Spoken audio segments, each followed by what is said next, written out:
Story की शुरुआत में हमें बताया जाता है कि मुझे उसका नाम काफी अच्छे तरीके से याद है, जिसके बाद हमारे एमसी का सीन दिखाया जाता है, जिसके बारे में कहा जाता है कि वो पूरी तरह अनकंट्रोलेबल है। एक ऐसा सोर्समैन जो कि केवल अपने रूम के अंदर ही फंसा हुआ है, और एक ऐसा आदमी जिसका दिमाग बहुत बुरी तरीके से खराब है, और वो काउंट पेरिडियम का यूजलेस ओल्डेस्ट सन है, जिसका नाम गास्लियान पेरिडियम है, जिसको मैं केवल लाइन बोलूंगा। जिसके बाद हमें एक आदमी की आवाज आती है जो कि उससे कहता है, यानी तुम मुझसे ये कहना चाहते हो कि मैं नॉर्थ का सबसे ज्यादा बेस्ट नाइट हूँ। उसके बाद भी मैं इस तरीके की बेकार कचरे जैसे इंसान से यहाँ पर हार गया हूँ। हमें उसकी शक्ल दिखाई जाती है जो कि काफी ज्यादा कपकपा जा रहा था, और वो असल में काफी ज्यादा गुस्से में था। उसके सामने खड़ा हुआ उसका अपोनेंट उससे कहता है कि ये काफी ज्यादा वार्म और कोजी। मैंने बिल्कुल सही कहा ना, क्योंकि इस ट्रैप को बनाने में सच में मेरा काफी ज्यादा पैसा लगा था। ये सुनने के बाद वो नाइट काफी हैरान हो जाता है, और वहाँ पर कई सारी लपटें होती हैं, जिनके बीच में एक आर्मर वाला वॉरियर खड़ा हुआ था, जिसके कंधे पर एक काफी ज्यादा बड़ी एक्स थी, जो कि देखने में काफी ज्यादा टेरिफाइंग लग रहा था, और ओपी भी। और वो उस आदमी से पूछता है, यानी उस नाइट से पूछता है, तो बताओ क्या तुम्हें ये पसंद आया? ये सुनकर वो नाइट काफी गुस्से में कपकपाते हुए उससे कहता है कि तुम बेकार से कचरे लाइन अपनी बकवास बंद करो, और क्या एक ट्रैप? यानी तुम मुझसे ये कहना चाहते हो कि मेरे दिमाग में चलने वाला प्लान तुम्हें इसके बारे में पहले से ही पता था? तो उसकी तरफ एक काफी ज्यादा बड़ी एक्स को लेते हुए कई सारी लाशों के बीच में से चलता हुआ लाइन उससे कहता है कि केवल इतना ही नहीं, मैं ये चीज पहले से ही काफी अच्छे तरीके से जानता था कि आखिर वहाँ असल में कितने लोग हैं, और इसके अलावा ये भी कि आखिर स्पाइसेस कौन के हैं, और आखिर वो कौन है जो कि रीइंफोर्समेंट में तुम्हारी मदद कर रहा है। मैं ये शुरुआत से ही सारी सारी चीजों के बारे में जानता था, और वो इस तरीके से बताता है कि जैसे कि वो नाइट पहले से ही उसके पाम पे यानी उसके हाथ पे खेल रहा हो। पर वो नाइट ये सुनकर काफी हैरान था, और वो कहता है चीज का सवाल ही पैदा नहीं होता, मैं हमेशा से ही अपने ट्रम्प कार्ड को छुपा कर रखे हुए था, तो आखिर तुम इसके बारे में कैसे जान सकते हो? आखिर तुम्हारे जैसे बेकार से कचरे की इस तरीके की हिम्मत भी कैसे हुई? पर वो अपनी बात कुछ पूरी कर पाता उससे पहले लाइन उसके चेहरे पे काफी जोरदार की लात दे मारता है, जिसकी वजह से वो घिसटते हुए नीचे गिर गया था, और वो उसे कहता है कि अपना मुंह बंद रखो। जिसके बाद वो अपना हेलमेट निकाल कर नीचे फेंक देता है, और उस आदमी से आगे कहता है कि अगली बार भी तुम चाहो तो इन्वेट करने के लिए आ सकते हो, क्योंकि उस जंग को केवल मैं ही जीतूंगा, और उसके बाद की भी, और उसके बाद की बात की भी, और उसके बाद भी तुम जितनी भी कोशिश करोगे हर एक जंग को केवल मैं ही जीतूंगा, क्योंकि तुम्हें पता है क्या ऐसा क्यों होगा? क्योंकि मैं जितने भी तुम्हारे प्लान्स हैं सबको काफी अच्छे तरीके से जानता हूँ। फिर हमें सबसे एक साल पहले का सीन दिखाया जाता है, जहाँ पर हमें लुथानिया किंगडम का सीन दिखाया गया था, जो कि पैराडाइम स्टेट के काफी ज्यादा करीब का किंगडम है, और वहाँ पर एक टेंट के अंदर अचानक लाइन की आंखें खुलती है, और वो अपना इस तरीके से देखकर बहुत बुरी तरीके से कपकपा रहा था, उसकी सांसें काफी जोर जोर से चल रही थी। वो ये देखकर कहता है कि आखिर यहाँ पर क्या हुआ था, क्या मैं अभी भी जिंदा हूँ? वो अपने गले को चेक करता है कि उसका गला अभी तक पूरा सेट है, और अभी तक उसे कुछ भी समझ में नहीं आ रहा था, इसलिए वो कहता है कि आखिर किसका सवाल पैदा नहीं होता, क्योंकि ये केवल कुछ समय पहले की तो बात है कि मैं वहाँ पर मारा गया था। जिसके बाद हमें किसी की जोरदार टक्कर का सीन दिखाया जाता है, जिसकी वजह जो लाइन की तलवार थी वो जाकर एक जगह पर जाकर धस जाती है, और लाइन यहाँ पर हार गया था। वो इसकी वजह से काफी ज्यादा उदास था, और अचानक उसके अंदर कई सारे छींटे निकलना चालू होते हैं, क्योंकि उसकी छाती पे काफी ज्यादा जोर का चीरा लग चुका था, जिसकी वजह से उसका शरीर खून खुआन हो गया था। लाइन के सामने खड़ा हुआ उसका अपोनेंट जो कि लाल वाला वाला एक नाइट है, वो उससे कहता है, तो अच्छा यानी चीज इस तरीके से खत्म होगी। लाइन जिसका नाम मर्सनरी किंग है, जो कि इस कॉन्टिनेंट के साथ सबसे स्ट्रॉन्गेस्ट लोगों में से एक है, लगता है कि अब ये जंग यहाँ पर खत्म हो चुकी है, और हमें इसके बारे में बताया जाता है कि उन 7 लोगों में से एक है जो कि इस कॉन्टिनेंट के सबसे ज्यादा स्ट्रॉन्गेस्ट नाइट्स हैं, और इसका नाम ईडून है। ईडून उससे पूछता है कि तुम्हारे आखिरी शब्द क्या है? ये सुनकर वो कहता है कि कुछ भी नहीं। तो ये काफी शर्म की बात है कि मैं कभी भी अपने रिवेंज को पूरे से फुलफिल नहीं कर पाया। इसके बाद वो ईदून को गाली देता है और कहता है कि तुम्हें जाकर कहीं मर जाना चाहिए था। पर ईदून ये देखकर कहता है कि तुम कितने ज्यादा एरोगेंट हो, मुझे ऐसा लगा नहीं था कि तुम सच में उस फॉलन पैराडाइम हाउस होल्ड के सबसे ज्यादा बड़े लड़के हो। तुमने अपनी फैमिली को केवल तुम्हारी बहन के मर जाने के तुरंत बाद ही छोड़ दिया था। लाइन ये सुनने के बाद काफी हैरान था, और वो उससे कहता है, लाइन उससे कहता है कि आखिर तुम इसके बारे में कैसे पता है जब हम दोनों एक अलग अलग किंगडम्स के अंदर रहते हैं? ईदून मुस्कुराते हुए कहता है कि बिल्कुल मुझे पता है, क्योंकि मैंने काफी ज्यादा कड़ी मेहनत करी थी जिससे मैं तुम्हें यहाँ पर लेकर आ सकूं, क्योंकि हम उन लोगों में से एक है जिन्हें डॉल्फिन हाउस होल्ड के साथ काम किया था, जिससे हम तुम्हारी फैमिली को तबाह कर सके। ये सुनने के बाद लाइन काफी हैरान हो जाता है, और वो कहता है क्या यानी ड्यूक की डॉल्फिन फैमिली के अलावा ऐसे भी और कई सारे लोग थे जो कि उसके साथ मिले हुए थे? ईदून आगे कहता है कि वेल अभी चीज का कोई सवाल पैदा नहीं होता कि मैं तुमको समझाऊं, क्योंकि तुम जल्दी यहाँ पर मारे जाने वाले हो, इसलिए अब तुम्हारे लिए यही अच्छा होगा कि तुम अपनी किस्मत को यहाँ पर एक्सेप्ट कर लो। पर अब ये सब जानने के बाद लाइन को काफी ज्यादा गुस्सा आता है, और वो गुस्से में ईदून के ऊपर हमला करने की कोशिश करता है, और कहता है कि मैं कभी भी तुम्हें माफ नहीं करूंगा। ये सुनकर उसे नीचे निगाहों से देखते हुए कहता है कि ठीक है, और अगले पल उसके गले को उसके धड़ से काट देता है। इसके बाद सीन फिर से प्रेजेंट में आ गया था, जहाँ पर लाइन ये सब याद करते हुए कहता है कि उस समय पर उसने मुझे वहाँ पर मार डाला था, और उस सब के बाद भी देखो मैं अभी यहाँ पर हूँ, जहाँ पर मेरा सिर अभी तक मेरे कंधों के ऊपर है। इसलिए वो थोड़ा कंफ्यूज होते हुए कहता है कि वो किसी तरीके की हेलुसिनेशन था, और मैं अभी भी अपने काफी छोटे रूप के अंदर हूँ। क्या किसी ने मुझे कैप्चर कर लिया है और मेज के लैब रेट की तरह मुझे इस्तेमाल किया जा रहा है, या फिर कुछ ऐसा ही? आखिर उन कमीनों की दिक्कत क्या है? मैं उन लोगों को यहाँ पर रिग्रेट करवाऊंगा कि आखिर उन लोगों ने मुझे यहाँ पर जिंदा क्यों छोड़ दिया? और अचानक उसे पीछे से किसी की आवाज आती है जो कि उसे कहता है कि यंग मास्टर। ये सुनकर लाइन थोड़ा शॉक हो गया था, और वो जल्दी से उसकी तरफ देखता है, तो वहाँ से एक सोल्जर आ रहा था जो कि उसे कहता है कि प्लीज यंग मास्टर बाहर आ जाइए, मुझे पता है कि आप उठ चुके हैं। और ये पैराडाइम्स का एक सोल्जर है जिसका नाम रिकार्डो है। पर वो लाइन से आगे कुछ कह पाता उससे पहले लाइन अपनी तलवार लेकर उसके गले पर रख देता है, और उसे कहता है, मैं केवल तुम्हें तभी जिंदा रहने दूंगा अगर तुम मेरे क्वेश्चन का आंसर देते हो। ये देखकर रिकार्डो बहुत बुरी तरीके से डर गया था, और लाइन उसे आगे कहता है, और अगर ऐसा कुछ भी नहीं हुआ? पर अचानक रिकार्डो काफी ज्यादा घबराते हुए उसकी तरफ देखते हुए कहता है कि यंग मास्टर, क्या अभी भी आपको ऐसा लगता है कि आप इस तरीके से लाइन क्रॉस कर सकते हैं? नहीं मतलब नहीं। ये सुनकर वो थोड़ा सा कंफ्यूज था। लाइन काफी हैरान था, और वो कहता है कि आगे किस तरीके का रिएक्शन दे रहा है, क्या अभी मैंने इसको यहाँ पर डराने की कोशिश नहीं करी थी? इसलिए वो उसे कहता है कि अगर तुम किस तरीके की बात कर रहे हो? इसलिए वो उसे अपने आप को छुड़ाते हुए कहता है कि तुम खुद के टेंट्रम्स की वजह से यहाँ पर थक गए थे, इसलिए तुम जाकर सो गए। लाइन ये सुनकर कहता है, क्या मैंने क्या किया था? रिकार्डो कहता है कि आप केवल एक नैप लेने के बाद सारी चीजें कैसे भूल सकते हैं? कि आप कुछ समय पहले डीन के हक रहे थे कि आप किस तरीके से और रेड के लिए ग्रुप को लीड करने वाले हैं, और क्या मैं तुम्हारे ऊपर टॉन्ट्रम फेंक रहा था? आखिर ये किस तरीके की बकवास है? रिकार्डो कहता है कि अपना सामान उठा लो, सभी लोग आपका वेट कर रहे हैं। ये सुनकर वो कहता है, क्या मेरा सामान? आखिर हम लोग कहाँ जा रहे हैं? ये सुनकर वो कहता है कि और कहाँ? हम लोग पैराडाइम स्टेट के अंदर जाने वाले हैं। ये सुनने के बाद लाइन बहुत ज्यादा हैरान हो जाता है, और वो काफी ज्यादा हैरानी के साथ उसको पकड़ते हुए कहता है, क्या आखिर अभी भी तुमने यहाँ पर क्या कहा? फिर से बोलो। ये सुनकर वो थोड़ा सा हैरान हो गया और उससे माफी मांगता है, और लाइन उसे कहता है कि अभी तुमने यहाँ पर क्या कहा? पैराडाइम? क्या तुम्हारा मतलब वही फॉलन पैराडाइम स्टेट का है? जिसके बाद वो बाहर आकर अपने स्टेट को देखता है जो कि पूरे सही सलामत था और काफी ज्यादा शांत भी। लाइन ये देखकर काफी हैरान था, और वो कहता है कि सच में ये तो पैराडाइम स्टेट है। आखिर ये पूरे ठीक कैसे हो सकता है? क्योंकि मैंने खुद ने ये देखा था कि ये पूरे राख के अंदर बदल गया था, यानी पूरे तबाह हो गया था। तब रिकार्डो उसके पास आता है और खुशफुसाते हुए कहता है कि तुमने किसी तरीके कोई डरावना सपना देखा था या फिर कुछ ऐसा ही, क्योंकि तुम खुद के हाउस होल्ड को यहाँ पर फॉलन बन के रहे हो। अगर काउंट ने ये सुन लिया तो वो जरूर लात मार कर तुम्हें बाहर निकाल देंगे। इसलिए लाइन अपने गालों को खींचते हुए कहता है कि मैं किसी तरीके कोई सपना देख रहा हूँ, पर उसे एहसास होता है कि नहीं, क्योंकि बहुत ज्यादा दर्द हो रहा था। जिसके बाद अब लाइन इन सब चीजों को समझना चालू करता है और कहता है कि मेरा चेहरा फिर से काफी ज्यादा छोटा हो चुका है, और जो स्टेट है वो फिर से अपने ओरिजिनल स्टेट के अंदर आ चुका है। इसका रहा है, और इसका तो बस केवल एक ही मतलब हो सकता है जिसके बारे में सोच सकता हूँ। इसका मतलब तो ये है कि मैं पास्ट में फिर से वापस आ चुका हूँ। और वो अपने बारे में बताता है कि जब वो काफी ज्यादा छोटा छोटा था तो अपने हाउस होल्ड से काफी ज्यादा चिढ़ा करता था और उसकी काफी ज्यादा इमेच्योर होने की वजह से और उसे काफी ज्यादा गुस्सा आने की वजह से ये सारी चीजें उसे केवल मुसीबत की तरफ धकेला करती थी। और जैसे जैसे समय बीता जा रहा था लोग धीरे धीरे करके उसे अवॉइड करना चालू कर देते हैं और मैं इस चीज की बिल्कुल भी एबल नहीं था कि मैं क्रिटिसिज्म को सह सकूं, इसलिए मैं अपने खुद के घर से भाग गया था और उसके केवल कुछ ही सालों के बाद मैं एक मर्सनरी बन गया था। मैंने काउंटलेस बैटल्स को सर्वाइव किया, अपने स्किल्स को बिल्ड किया और अपने लिए एक नाम को बनाया जिसको मैंने आगे बढ़ाया था। इस सब के बाद मैं फिर से अपने काउंट पेरेडियम के अंदर आया था जिससे जो मैंने गलतियां करी हुई थी उन सभी को मैं सुधार सकूं। पर जब तक मैं आया मेरा हाउस होल्ड पहले ही पूरा तबाह हो चुका था और राख के अंदर बदल गया था जिसमें मैंने अपना सब कुछ खो दिया था। पर देखो ये सारी चीजें अभी भी यहीं पर है। वो सारे के सारे लोग जो कि मेरे लिए काफी ज्यादा प्यारे थे वो भी यहाँ पर है। इसकी वजह से लाइन बहुत ज्यादा खुश था और वो इसकी वजह से खिलखिलाते हुए कहता है कि मुझे इस चीज के ऊपर यकीन नहीं हो रहा। मेरा तो ऐसा मन कर रहा है कि एंजॉयमेंट की वजह से मैं यहाँ पर गाना गाने लग जाऊं, पर फिर वो अपने आप को रोकते हुए कहता है कि नहीं, पर अभी एंजॉयमेंट के लिए कुछ जरूरत ज्यादा ही जल्दी है, क्योंकि इसने थोड़ी देर पहले मुझसे ये कहा था कि हम लोग और की रेड के लिए जाने वाले हैं। मैंने बिल्कुल सही कहा ना, और मैं इस दिन को बिल्कुल भी नहीं भूल सकता क्योंकि ये वो दिन था जब स्क्वाड रेड के जितने भी लोग थे वो ज्यादातर वहां पर मारे गए थे। मैंने अपनी पास्ट लाइफ के अंदर और रेड स्क्वाड का पीछा किया था जिससे मैं अपना नाम बना सकूं और सभी लोगों को साबित कर सकूं। और उसमें ये रिपोर्ट किया गया था कि वहां पर केवल 3 ऑर्क्स है, इसलिए मुझे ऐसा लगा था कि ये चीज मेरे जैसे किसी इंसान के लिए भी काफी ज्यादा आसान हो सकती है जैसे किसी भी स्क्वाड को कमांड करने का जरा सा भी एक्सपीरियंस नहीं हो। पर जैसे हम लोग वहां पर पहुंचे थे तो ये देखकर हम लोग हैरान हो गए थे क्योंकि 20 से भी ज्यादा वहां पर ऑर्क्स थे जिसका हमें आइडिया नहीं था, जिसकी वजह से लगभग हम सारे के सारे यहाँ पर मारे गए थे। क्योंकि मैं काफी ज्यादा स्टर्बन था कि मैं स्क्वाड को लीड करना चाहता हूं, पर इस चीज को पूरी तरह किया जा सकता है क्योंकि जो ऑर्क्स होते हैं उनकी कोई भी रियल स्ट्रेटेजी नहीं होती। पर सबसे बड़ी दिक्कत की बात यह है कि ये लोग बिल्कुल भी मेरे ऊपर भरोसा नहीं करने वाले क्योंकि मैं एक यूजलेस बास्टर्ड हुआ करता था। और अचानक वो ये सब सोच रहा था उसे किसी की काफी ज्यादा जोर की धमाके की आवाज आती है जिसकी वजह से लाइन काफी ज्यादा हैरान हो गया था और अचानक इसके सामने काफी ज्यादा बड़ा कैब आकर टकराता है जो कि पूरा तबाह हो गया था। और वहां पर जितने भी सोल्जर्स थे वो चिल्लाने चालू कर देते हैं कि ये ऑक्स है। लाइन ये सुनकर काफी हैरान हो गया था कि ऑक्स है वो अचानक यहाँ पर आ चुके हैं और उन्होंने उनके स्क्वाड के ऊपर हमला कर दिया था। लाइन ये देखकर कहता है कितने जल्दी इन लोगों ने मेरे पास लाइफ में जितना किया था उससे काफी ज्यादा जल्दी ये यहाँ पर आ चुके हैं। और उन ऑर्क ने आते ही सभी लोगों को बहुत बुरी तरीके से मारना और काटना चालू कर दिया था। और ये सीन सच में काफी ज्यादा ब्रूटल थे क्योंकि वो आते ही जितने भी सोल्जर्स थे उन सभी के ऊपर काफी ज्यादा खतरनाक अटैक करते हैं और बीच में उन सभी को चीरते हुए आगे बढ़ना चालू कर देते हैं। और अचानक उन लोगों को किसी की जोर से चिल्लाने की आवाज आती है जो कि कहता है कि अपनी फॉर्मेशन को बनाए रखो, जरा सा पैनिक मत करना, हम लोगों को जल्दी से हमारी डिफेंस फॉर्मेशन को बनाना होगा। और हमें इसके बारे में बताया जाता है कि रेड स्क्वाड कमांडर है उसका नाम सकवान है, पर जो ऑक्स है वो काफी ज्यादा खतरनाक थे, इसलिए जैसे उसके सामने जाता है उसके ऊपर हमला कर देता है। सकवान ये देखकर कहता है कि डैम इट, हम लोगों ने हमारा गार्ड डाउन कर दिया था और इन्हें हमारे ऊपर तब हमला किया जब हम लोग इसके लिए बिल्कुल भी तैयार नहीं थे। और ये तो बहुत ज्यादा है जिनके बारे में हमें रिपोर्ट किया गया था। अगर ऐसा चलता रहा तो हम सभी के सब यहाँ पर मारे जाएंगे। पर तभी सकवान को लाइन की जोर से चिल्लाने की आवाज आती है और जैसे वो पीछे की तरफ कंफ्यूज होता हुआ देखता है वो चिल्लाते हुए कहता है कि जरा अपने पीछे देखो। और हम उसके ऊपर काफी ज्यादा बड़ी ऑक को दिखाते हैं जो कि अपनी बड़ी सी कुल्हाड़ी के साथ उसके ऊपर हमला करने वाला था। ये देखकर वो बहुत ज्यादा डर जाता है और वो उस अटैक से यहाँ पर समझ नहीं पा रहा होता है। ये देखकर लाइन काफी तेजी से उसके पास आता है और जल्दी से उसके कंधे के ऊपर धक्का देकर उसे वहां से हटा देता है। सकवान ये देखने के बाद काफी ज्यादा हैरान हो गया था और वो कहता है कि ये तो यंग मास्टर है। और जैसे वो ऑर्क उसके ऊपर हमला करता है लाइन अपनी तलवार को लेकर उसके हाथ के अंदर धंसा देता है और उसकी उंगलियों से लेकर उसके कंधे तक उसके पूरे शरीर को आधे तरीके से काट देता है जिसकी वजह से यहाँ तक उसका पैर तक यहाँ पर कट गया था। ये देखने के बाद सकवान भी काफी ज्यादा हैरान हो गया था और यहाँ तक कई सारे सोल्जर्स भी, क्योंकि उन लोगों ने आज से पहले लाइन का इस तरीके से रूप कभी नहीं देखा था और न ही उनको इस तरीके से पता था कि वो इतना ज्यादा ताकतवर है क्योंकि उसने काफी ज्यादा आसानी से एक ऑर्क को बड़े आराम से मार डाला था। लाइन कहता है कि मुझे लगता है कि मैं अभी अपने मानव को इस्तेमाल नहीं कर सकता, मैं इच्छा करता हूँ कि काश मैं अपने पास के अंदर और काफी ज्यादा पहले आ गया होता। जिसके बाद वो कमांडर से कहता है कि क्या तुम पूरी तरह से ठीक हो। वो उसको देखकर कहता है कि मास्टर। जिसके बाद वो अपना हाथ आगे बढ़ाते हुए उसे कहता है कि मुझे दे दो। ये देखकर सकवान थोड़ा कंफ्यूज था और उसे कहता है क्या, तो ये सुनकर वो उसे कहता है कि मुझे कमांडर के राइट्स चाहिए। सकवान ये देखकर काफी हैरान था और वो कहता है क्या कमांडिंग के राइट्स, मुझे पता है कि काफी ज्यादा बड़ा बेवकूफ है। उसके बाद ये मुझे यहाँ पर कमांडिंग के राइट्स मांग रहा है जब सभी लोगों की जिंदगी यहाँ पर लाइन में लगी हुई है, इसी वजह से वो उसे मना कर देता है और वहां से जाने लग जाता है। इसके बाद उससे आगे कहता है कि तुम्हें अभी भी ये लगता है कि ये किस तरीके का गेम है और यहाँ तक अगर तुम्हें मास्टर उसके बाद भी मैं तुम्हें अथॉरिटी नहीं दे सकता जो कि लॉर्ड ने मुझे दी थी। लाइन को ये देखकर थोड़ा सा गुस्सा तो आता है पर वो कहता है कि बिल्कुल मेरा रिएक्शन बिल्कुल ऐसा ही होता अगर कोई बेवकूफ मेरे पास आकर कमांडिंग के राइट्स मुझसे मांगता और लोगों की बहस के बीच में फिर से काफी ज्यादा बड़ा सा ऑर्क उन लोगों के ऊपर हमला करने के लिए आ जाता है। ये देखकर सलमान काफी ज्यादा घबरा जाता है और वो जल्दी से लाइन के सामने आते हुए कहता है कि पीछे हट जाओ, अब यहाँ सारी चीजों को मैं संभाल लूंगा क्योंकि ट्रूप को लीड करने के लिए अभी तुम काफी ज्यादा एक्सपीरियंस्ड हो। ये देखकर लाइन को काफी गुस्सा आता है और वो कहता है कि लगता है कि मेरे पास कोई और चॉइस नहीं है और ये लेकर वो अपनी तलवार को उसके कान के पास से फेंक देता है। इसकी वजह से सलमान बहुत बुरी तरीके से घबरा गया था क्योंकि वो तलवार उसके कान को काटते काटते बची थी। जिसके बाद वो लाइन के ऊपर चिल्लाते हुए कहता है कि तुम क्या सोच रहे थे, क्या तुम यहाँ क्या कर रहे हो। पर अचानक उसे पीछे से उस और के चिल्लाने की आवाज आती है और वो थोड़ा सा हैरान होते हुए जैसे पीछे की तरफ देखता है तो उसे पता चलता है कि जो ऑक था उसकी वो तलवार थी उसके माथे पर धसी हुई थी जिसकी वजह से वो यहाँ पर मर रहा था। ये देखने के बाद सलमान और ज्यादा हैरान हो गया था क्योंकि वो ऑक उसके सामने, और ये देखने के बाद सकवान बहुत ज्यादा हैरान हो गया था क्योंकि वो ऑक उसके सामने यहाँ पर मारा गया था। वो अभी भी काफी ज्यादा हैरान था और वो कहता है इसे उसकी वीक स्पॉट के बारे में कैसे पता है। जिसके बाद लाइन उससे कहता है कि तुम्हारा नाम सकवान है, क्या तुम्हें पता है कि आखिर लड़ाई के अंदर सबसे ज्यादा जरूरी चीज क्या होती है। ये सुनकर वो थोड़ा सा कंफ्यूज था और वो हमें आसपास की चीजों के बारे में बताता है कि सभी जितने भी सोल्जर है वो सभी उन ऑक से बहुत बुरी तरीके से डरे हुए हैं। और ये देखकर वो उससे कहता है कि इस लड़ाई को जीतने की हमारे पास जरा से भी उम्मीद नहीं है क्योंकि जो हमारी ट्रूप है वो डर से भरी हुई है, इसलिए हम लोगों को यहाँ पर मोमेंटम को गेन करना होगा। जिसके बाद वो तेजी से भागना चालू करता है और के माथे से अपनी जो धसी हुई तलवार थी उसे निकालता है और आगे बढ़ना चालू कर देता है और वो काफी ज्यादा तेजी से और के बीच में कूदता है और वो सभी ऑक को लांघते हुए जो कि उनके सोल्जर से लड़ रहा था एक ऑक के माथे पर गिरता है जो देखकर सभी लोग काफी हैरान हो गए थे क्योंकि उसने अपनी तलवार उसके माथे के अंदर धसा दी थी जिसकी वजह से वो यहाँ पर मारा गया था। सभी सोल्जर ये देखकर काफी हैरान थे, जहाँ तक सकवान भी काफी ज्यादा धक्का बक्का रह गया था। जिसके बाद लाइन उन लोगों से कहता है कि सभी के सभी ऑक्स मेरे पीछे आओ, मैं तुम सभी को यहाँ पर मार डालूंगा। और ये कहकर वो सभी के सभी ऑक को अपनी तरफ बुला रहा था। ऑक्स काफी ज्यादा गुस्से में लाइन की तरफ रोर कर उसकी तरफ बढ़ना चालू कर देते हैं पर लाइन भी काफी ज्यादा तेजी से अपनी तलवार को घुमाते हुए जितने भी ऑक्स उसके सामने आते हैं उन सभी को वीक पॉइंट पर दे मारता है जिसकी वजह से वो सभी के सभी काफी ज्यादा घायल हो गए थे और यहाँ तक उनके हाथ पैर तक कटते चले जाते हैं। सकवान अभी भी ये देखकर बहुत बुरी तरीके से धक्का बक्का होते हुए कहता है कि मैं यहाँ पर किसी तरीके का सपना देख रहा हूँ, यहाँ तक मेरे जैसे किसी मानव यूजर के लिए भी ये चीज करना काफी ज्यादा मुश्किल हो सकती है। तो आखिर उनके जैसे कमजोर था छोटा सा यंग मास्टर ऐसी चीजें कैसे कर पा रहा है। पर मैं ये चीज पहले कह सकता हूँ कि वो काफी ज्यादा थक चुका है और सबके बाद भी वो सबसे ज्यादा स्मॉलेस्ट मूवमेंट का इस्तेमाल कर रहा है जिससे वो सभी के अटैक्स को डॉज कर सके और उसके बाद अपने सोर्समैनशिप का इस्तेमाल कर रहा है जिससे वो वीक पॉइंट्स के ऊपर स्ट्राइक लगा सके। और ये तो बिल्कुल वैसा है जैसे कि कोई माना सोर्समैन मास्टर होता है और सच में जो लाइन होता है वो काफी ज्यादा कूल लग रहा था और या फिर उससे भी काफी ज्यादा कमाल की चीज। और सामने लाइन और के ऊपर चिल्लाते हुए कहता है कि बस तुम्हारे अंदर इतना ही दम है, मेरा तो अभी तक सही से वो अब तक नहीं हुआ है, तुम लोग तो अपनी रेपुटेशन के ऊपर तक खड़े नहीं उतर रहे जो कि एक वॉरियर स्पीशीज की है। और ये कहते हुए वो जितने भी ऑक्स होते हैं उन सभी को अपने पीछे लगाए हुए था। सोल्जर्स ये देखकर काफी हैरान होते हुए कहते हैं कि जितने भी ऑक्स है वो सभी यंग मास्टर का पीछा कर रहे हैं और वो भागते हुए उन सभी को, और ये देखकर वो लोग अपने कमांडर को आवाज देते हैं। और जो कमांडर था यानी साकुआन था, वो ये देखकर कहता है कि आखिर वो असल में यहाँ पर क्या करने के बारे में सोच रहा है। वो भागकर ऑक के ग्रुप का अटेंशन अपने ऊपर ले रहा है जिससे वो उनके पीछे भागे, पर जिस तरह यंग मास्टर उन लोगों को भगाते हुए लेकर जा रहे हैं असल में वो उस क्लिफ का एज है। पर तभी उसके दिमाग में एक चीज आती है और वो कहता है कि रुको, एक क्लिफ। और तभी उसे समझ में आ जाता है कि जो यंग मास्टर है आखिर वो यहाँ पर क्या करने की कोशिश कर रहा है। इसलिए वो कहता है कि प्लीज मुझे ये मत कहना। जिसके बाद वो जल्दी से अपने ट्रूप से कहता है कि सभी लोग अपने शील्ड को लेकर एक वॉल बनाओ, क्योंकि हम लोगों को फर्स्ट यंग मास्टर को फॉलो करना है। वो सभी के सभी ऑक्स का तेजी से लाइन का पीछा कर रहे थे और वो काउजा तेजी से भागते हुए कहता है कि साकुआन, मुझे लगता है कि उस चीज को, ये प्लान के बारे में समझ में आ चुका होगा, क्योंकि इसके बाद काफी ज्यादा कमांडिंग की स्किल्स है। और अगर ऐसा नहीं हुआ तो मैं यहाँ पर प्रेफर करूंगा कि उन सभी को मैं अकेला यहाँ पर टुकड़े टुकड़े कर दूं। पर ये मेरा बेकार से स्टेमिना, मैं चाहकर भी चीज को ज्यादा देर तक हैंडल नहीं कर सकता। पर इस सब के बाद भी कुछ समय तक मुझे चीज को हैंडल करना ही होगा। और ये क्या कर वो मुस्कुराया जा रहा था। जिसके बाद हमें दिखाते हैं कि अचानक जो ऑक्स होते हैं वो चीज को समझ के थोड़ा कंफ्यूज होते हुए जैसे पीछे की तरफ देखते हैं तो साकुआन अपने सोल्जर्स के साथ भाला लेकर और शील्ड लेकर उन लोगों का रास्ता रोककर उस क्लिफ के सामने खड़ा हो गया था। ये देखकर लायन मुस्कुराते हुए कहता है कि ये चीज काफी ज्यादा कमाल की है। जिसके बाद वो अचानक उस क्लिफ से जोरदार जंप लगा देता है और उसे कहता है कि अभी करो। और साकुआन इशारा पाते जल्दी से अपने लोगों से कहता है कि उन लोगों को क्लिफ से नीचे धक्का दे दो। और वो सभी अचानक उन ऑक्स के ऊपर धक्का लगाना चालू कर देते हैं और एक साथ उन सभी को क्लिफ के नीचे धकेलने लग जाते हैं। साकुआन अपने पूरे सोल्जर्स को लेकर पूरी ताकत लगा रहा था और वो सोल्जर्स धीरे धीरे कर उन सभी ऑक्स को उस क्लिफ के नीचे धकेल देते हैं। वो ऑक्स जोर जोर से चिल्ला रहे थे पर वो चाहकर भी यहाँ पर कुछ भी नहीं कर पा रहे थे क्योंकि अब उनका ये अंत था। और वो सभी एक एक कर नीचे गिरते हैं जिसकी वजह से सभी ऑक्स की एक एक कर मौत हो जाती है। बस सभी सोल्जर्स इस सब की वजह से काफी ज्यादा थक गए थे पर वो लोग कहते हैं कि हम लोगों ने ये कर दिखाया, हमने जितने भी ऑक्स थे उन सभी को यहाँ पर मार गिराया है। और साकुआन यंग मास्टर यानी लायन के लिए काफी ज्यादा परेशान था और वो जैसे उसे आवाज देता है तो वो ये देखता है कि वो अभी भी क्लिफ से अपनी तलवार लेकर लटका हुआ था। ये देखकर लायन कहता है कि मैंने अभी चीज को मैनेज करा हुआ है। साकुआन ये देखकर काफी ज्यादा हैरान था और वो ये देखकर मुस्कुराना चालू कर देता है और फिर अपना हाथ बढ़ाते हुए कहता है कि जल्दी प्लीज मेरा हाथ पकड़िए। पर जो लायन था वो ज्यादा बुरी तरीके से थक गया था कि वो चीज को बिल्कुल भी हैंडल नहीं कर पा रहा था। इसलिए वो उससे कहता है कि नहीं, मैं ऐसा नहीं कर सकता। और ये क्या कर अपनी तलवार को छोड़कर सीधे उस क्लिफ से नीचे गिरना चालू कर देता है। सभी लोग ये देखकर बहुत बुरी तरीके से घबरा गए थे और वो सभी लायन को आवाज देते हैं। जिसके बाद पूरे में अंधेरा अंधेरा छा गया था। पर तभी लायन को किसी की आवाज सुनाई देती है जो कि उससे कहता है कि बड़े भाई जल्दी से उठ जाइए। लायन की आवाज सुनने के बाद अचानक आंखें खुलती है और वो कहता है कि एलिना। और उसे याद आता है कि जो उसकी छोटी बहन थी वो उसकी मां को काफी ज्यादा याद किया करती थी और साथ ही वो अपने बड़े भाई का काफी ज्यादा शुक्रगुजार करा करती थी। और इसके अलावा वो चिल्लाती है कि आखिर आज के दिनों में इन चीजों को क्या हो गया है, आखिर तुम्हारी गलती क्या है। और इन सब चीजों को लायन याद कर रहा था और वो सब के बारे में सोचते हुए कहता है कि लगता है कि ये सभी एलिसा की वो मेमोरीज है जो कि मेरे दिमाग के अंदर है। पर अचानक उसे एक आवाज आती है, पर अचानक उसे ऐसा लगता है जैसे कि कोई उसे खींच रहा है और जो एलिसा होती है वो उसे खींचकर अपने पास वापस लेकर आ जाती है और कहती है तो चल हम लोग यहाँ से चलते हैं। और हमें दिखाते हैं कि अचानक लायन की आंखें खुलती हैं और उसके सिर पर कपड़ा लगा हुआ था और लायन भी अपने आप को रूम के अंदर देखकर थोड़ा सरप्राइज होता है और वो कहता है कि मैं अभी भी जिंदा हूँ। देखकर ऐसा लगता है कि मैं अपने आप को बचाने में पूरी तरह कामयाब हो गया और क्या वो किसी तरीके का सपना था। पर जैसे वो उठता है अचानक उसके पूरे शरीर में बहुत जोर के दर्द उठना चालू हो जाते हैं जिसकी वजह से बहुत ज्यादा तकलीफ हो रही थी और वो कहता है कि मेरी पूरी शरीर बहुत बुरी तरीके से दर्द कर रहा है और ये जरूर उसी की कॉन्सिक्वेंसेस है क्योंकि मैंने अपनी बॉडी को अपने लिमिट से कुछ जरूर से ज्यादा पुश ओवर कर दिया था। पर मुझे लगता है कि ये चीज और भी ज्यादा आसान बनाती है क्योंकि मुझे पता है कि मैं अभी भी जिंदा हूँ। और अचानक इसके रूम का गेट खुलता है और एक लेडी अंदर आते हुए कहती है कि मास्टर यानी आप उठ चुके हैं। और वो बिल्कुल किसी मेड की तरह लग रही थी और ये देखकर जो लायन होता है वो काफी ज्यादा हैरान हो जाता है और उसका नाम बेलिंडा है। लिंडा उसे कहती है कि आपको पता भी है कि आखिर मुझे आपकी कितनी ज्यादा चिंता हो रही थी, क्या मैंने आपसे ये कहा नहीं था कि आपको सोल्जर्स को और ऑक्स को हैंडल कर लेने देना चाहिए था। पर वो अपनी बात पूरी कर पाता और सही पहले लायन आकर उसके गले लग जाता है। लिंडा ये देखकर हैरान हो जाती है और कहती है कि आखिर तुम ये क्या कर रहे हो, क्या यहाँ पे मैंने कुछ गलत कर दिया है। तो वो उससे कहता है कि नहीं, असल में मैं तुम्हें यहाँ पर देखकर बहुत ज्यादा खुश हूँ। लायन उसके बारे में बताता है कि लिंडा उसकी पर्सनल ट्यूटर है। जब से वो काफी ज्यादा छोटा था केवल यही एक थी जो कि हमेशा ही उसकी तरफ रही थी, भले उसके कितने बेवकूफ से आर्टिक क्यों ना हो। और जब मेरी फैमिली पूरी तरह तबाह हो गई थी और अचानक वो मिसिंग हो गई थी तो उसके बाद मुझे ऐसा कभी भी नहीं लगा था कि मैं उसे फिर से यहाँ पर देख पाऊंगा। लिंडा उसको देखकर कहती है कि पर आखिर तुम इतना ज्यादा खुश क्यों रहे हो, वैसे भी हम लोग एक दूसरे को हर दिन तो देखते ही हैं। और लायन सोचता है कि उसे यहाँ पर लिंडा को सारी चीजें यहाँ पर सच बता देनी चाहिए। इसलिए वो उसे कहता है कि लिंडा मेरी बात कान खोलकर सुनो, एक कैटास्ट्रोफी होने वाली है जो कि पैराबोडियन के अंदर काफी तेजी से आने वाली है। सुनकर वो कहती है कि आखिर तुम यहाँ पे क्या कह रहे हो। और लायन उसे आगे कहता है कि असल में सच्चाई ये है कि मैं पहले मर गया था, उसके बाद मैं फिर से अपने पास्ट लाइफ के अंदर आ गया हूँ। वो कहती है कि बिल्कुल बिल्कुल मुझे ये चीज पता है कि और ने लगभग तुम्हें वहाँ पर मारी डाला था। ये सुनकर वो कहता है कि नहीं मेरा मतलब ये नहीं था। पर लिंडा उसे कहती है और वो उससे कहती है कि तुम्हें इसके बारे में पता है कि पैराबोडियन नहीं पर तुम काफी ज्यादा बड़े खतरे में हो। जिसके बाद वो लायन को काफी ज्यादा लंबा चौड़ा था पैराग्राफ सुनाना चालू कर देती है और लगातार उसके ऊपर चिल्लाती रहती है। ये देखकर वो कहता है लगता है कि वो मेरे ऊपर भरोसा नहीं कर रही है, ये चीज बिल्कुल भी काम नहीं करेगी। और लिंडा आगे कहती है कि सच में अगर ऐसा ही रहा तो आखिर तुम वहाँ पर क्या करोगे, अगर तुम फेस्टिवल के अंदर भी जाकर किसी को हर्ट कर देते हो। ये सुनकर वो थोड़ा कंफ्यूज था और हैरानी के साथ उसे कहता है कि फेस्टिवल। लिंडा कहती है कि तुम पहले इसके बारे में पूरे से भूल चुके हो। एलिना उस दिन का काफी लंबे समय से वेट कर रही है जब तुम उसके साथ फेस्टिवल के अंदर जाओगे और ये तुम दोनों के लिए काफी ज्यादा अच्छा मौका होगा जिससे तुम दोनों फिर से एक दूसरे के काफी ज्यादा करीब आ पाओगे। लायन ये सुनकर कहता है कि बिल्कुल एक ऐसा फेस्टिवल जो कि हर साल इस समय पर हुआ करता था और मेरी पास्ट लाइफ में मेरे पास बिल्कुल भी ऐसा समय नहीं था कि मैं फेस्टिवल को एंजॉय कर सकूं क्योंकि मेरे गुस्से वाले एक्सपीरियंस की वजह से सभी लोग मुझसे काफी ज्यादा नाराज रहा करते थे और मुझे अकेले रहना ही अच्छा लगता था। इसलिए वो लिंडा से पूछता है कि आखिर फेस्टिवल के लिए और कितना लंबा समय बचा है। ये सुनकर वो कहती है अगर देखा जाए तो अगले हफ्ते के बाद ऐसा हफ्ता आएगा जहाँ पर वो होगा। ये सुनकर वो कहता है यानी केवल एक हफ्ता। और लायन आगे बताता है कि वो दिन जब उसकी जिंदगी पूरी तरह से बदल गई थी। और गेट खोलते हुए एक लड़की अंदर आते हुए कहती है कि ओपा क्या आप अंदर हैं। और वो आगे कहता है कि ऐसे मेमोरीज जो कि हमेशा ही मुझे काफी ज्यादा हॉन्ट किया करती थी और वो मेमोरीज वो थी कि एलिना एक हफ्ते के बाद यहाँ पर मारी जाएगी। और जैसे एलिना अंदर आती है तो लायन उसको देखकर काफी ज्यादा हैरान हो जाता है और जल्दी से उसको देखकर अचानक जाकर उसके गले लग जाता है। ये देख एलिना भी काफी ज्यादा हैरान हो जाती है और लिंडा भी काफी ज्यादा शर्मा गई थी। जिसके बाद वो शर्माते हुए कहती है कि आखिर तुम्हारे साथ क्या दिक्कत है, आखिर ये किस तरीके का प्रैंक है। लायन उससे कहता है कि मैंने तुम्हें बहुत ज्यादा मिस किया। ये देखकर वो जल्दी से उसे पीछे हटाते हुए कहती है कि मुझे छोड़ो, आखिर तुम किस तरीके की क्रीपर हो। लायन उस धक्के को महसूस करते हुए कहता है कि कितनी ज्यादा कमाल की स्ट्रेंथ है, वो भी एक बच्चे के लिए, कि हमेशा से इतनी ज्यादा स्ट्रांग हुआ करती थी। जिसके बाद एलिना कहती है कि लिंडा ने मुझसे कहा था कि मैं यहाँ पर तुमसे मिलने के लिए आऊं, पर आखिर तुम यहाँ किस तरीके का गेम खेल रहे हो, क्या तुम्हें ऐसा लगता है कि सारी चीजों को पूरा ठीक कर सकता है। ये सुनकर वो कहता है क्या सारी चीजों को ठीक। और एलिना बताती है कि लायन ने उसके साथ बहुत बुरी तरीके से बदतमीजी करी थी और यहाँ तक उसे ऐसी चीजें बोली थी जिसकी वजह से बहुत ज्यादा गुस्सा आ रहा था। इसलिए वो कहती है कि तुम वो सारी चीजें बोलने के बाद पूरे भूल चुके हो। ये सुनकर वो काफी हैरान हो गया था और कहता है कि सच में मैंने ये सब कहा था। लायन कहता है कि मैं अपने पास्ट में एलिया के बिल्कुल भी करीब नहीं हुआ करता था, उस समय मैं एक पूरे कचरे का पीस हुआ करता था। इसलिए वो ये सबको याद करते हुए एलिना से माफी मांगता है। ये देखने के बाद लिंडा और एलिना दोनों काफी शॉक हो गए थे और वो कहते हैं कि जिसने सबसे पहले यहाँ पर माफी मांगी है और एलेना कहती है कि मैंने सुना था कि ऑर्क ने तुम्हें मारा है, इसके वजह तुम्हारे किसी सिर पर तो चोट नहीं लग गई है। और ये देखकर लैन को काफी ज्यादा शर्मिंदगी महसूस हो रही थी, इसलिए वो गुस्से में चिल्लाते हुए कहता है कि नहीं, असल में सारी चीजों को मानता हूँ, पर अगर तुम इस तरीके से बार बार अप्लाई क्यों कर रहे हो कि मुझे किस तरह की चोट लगी हो। और अचानक उसका शरीर फिर से बहुत जोर तरीके से दर्द होना चालू हो जाता है, जिसकी वजह से उसकी खटिया खड़ी हो गई थी और अचानक वो जमीन पर लेट जाता है। और एलेना ये देखकर कहती है कि बिल्कुल तुम तो पूरी तरह से सही हो, इस स्टेट के अंदर तुम्हें तो यहाँ पर लेकर आया गया था, उस समय पर तुम पूरी तरह से बेहोश थे। जिसके बाद वो दोनों ये देखकर मुस्कुराना चालू कर देते हैं और लैन को ये देखकर थोड़ा सा अच्छा लग रहा था, जिसके बाद वो भी मुस्कुराना चालू कर देता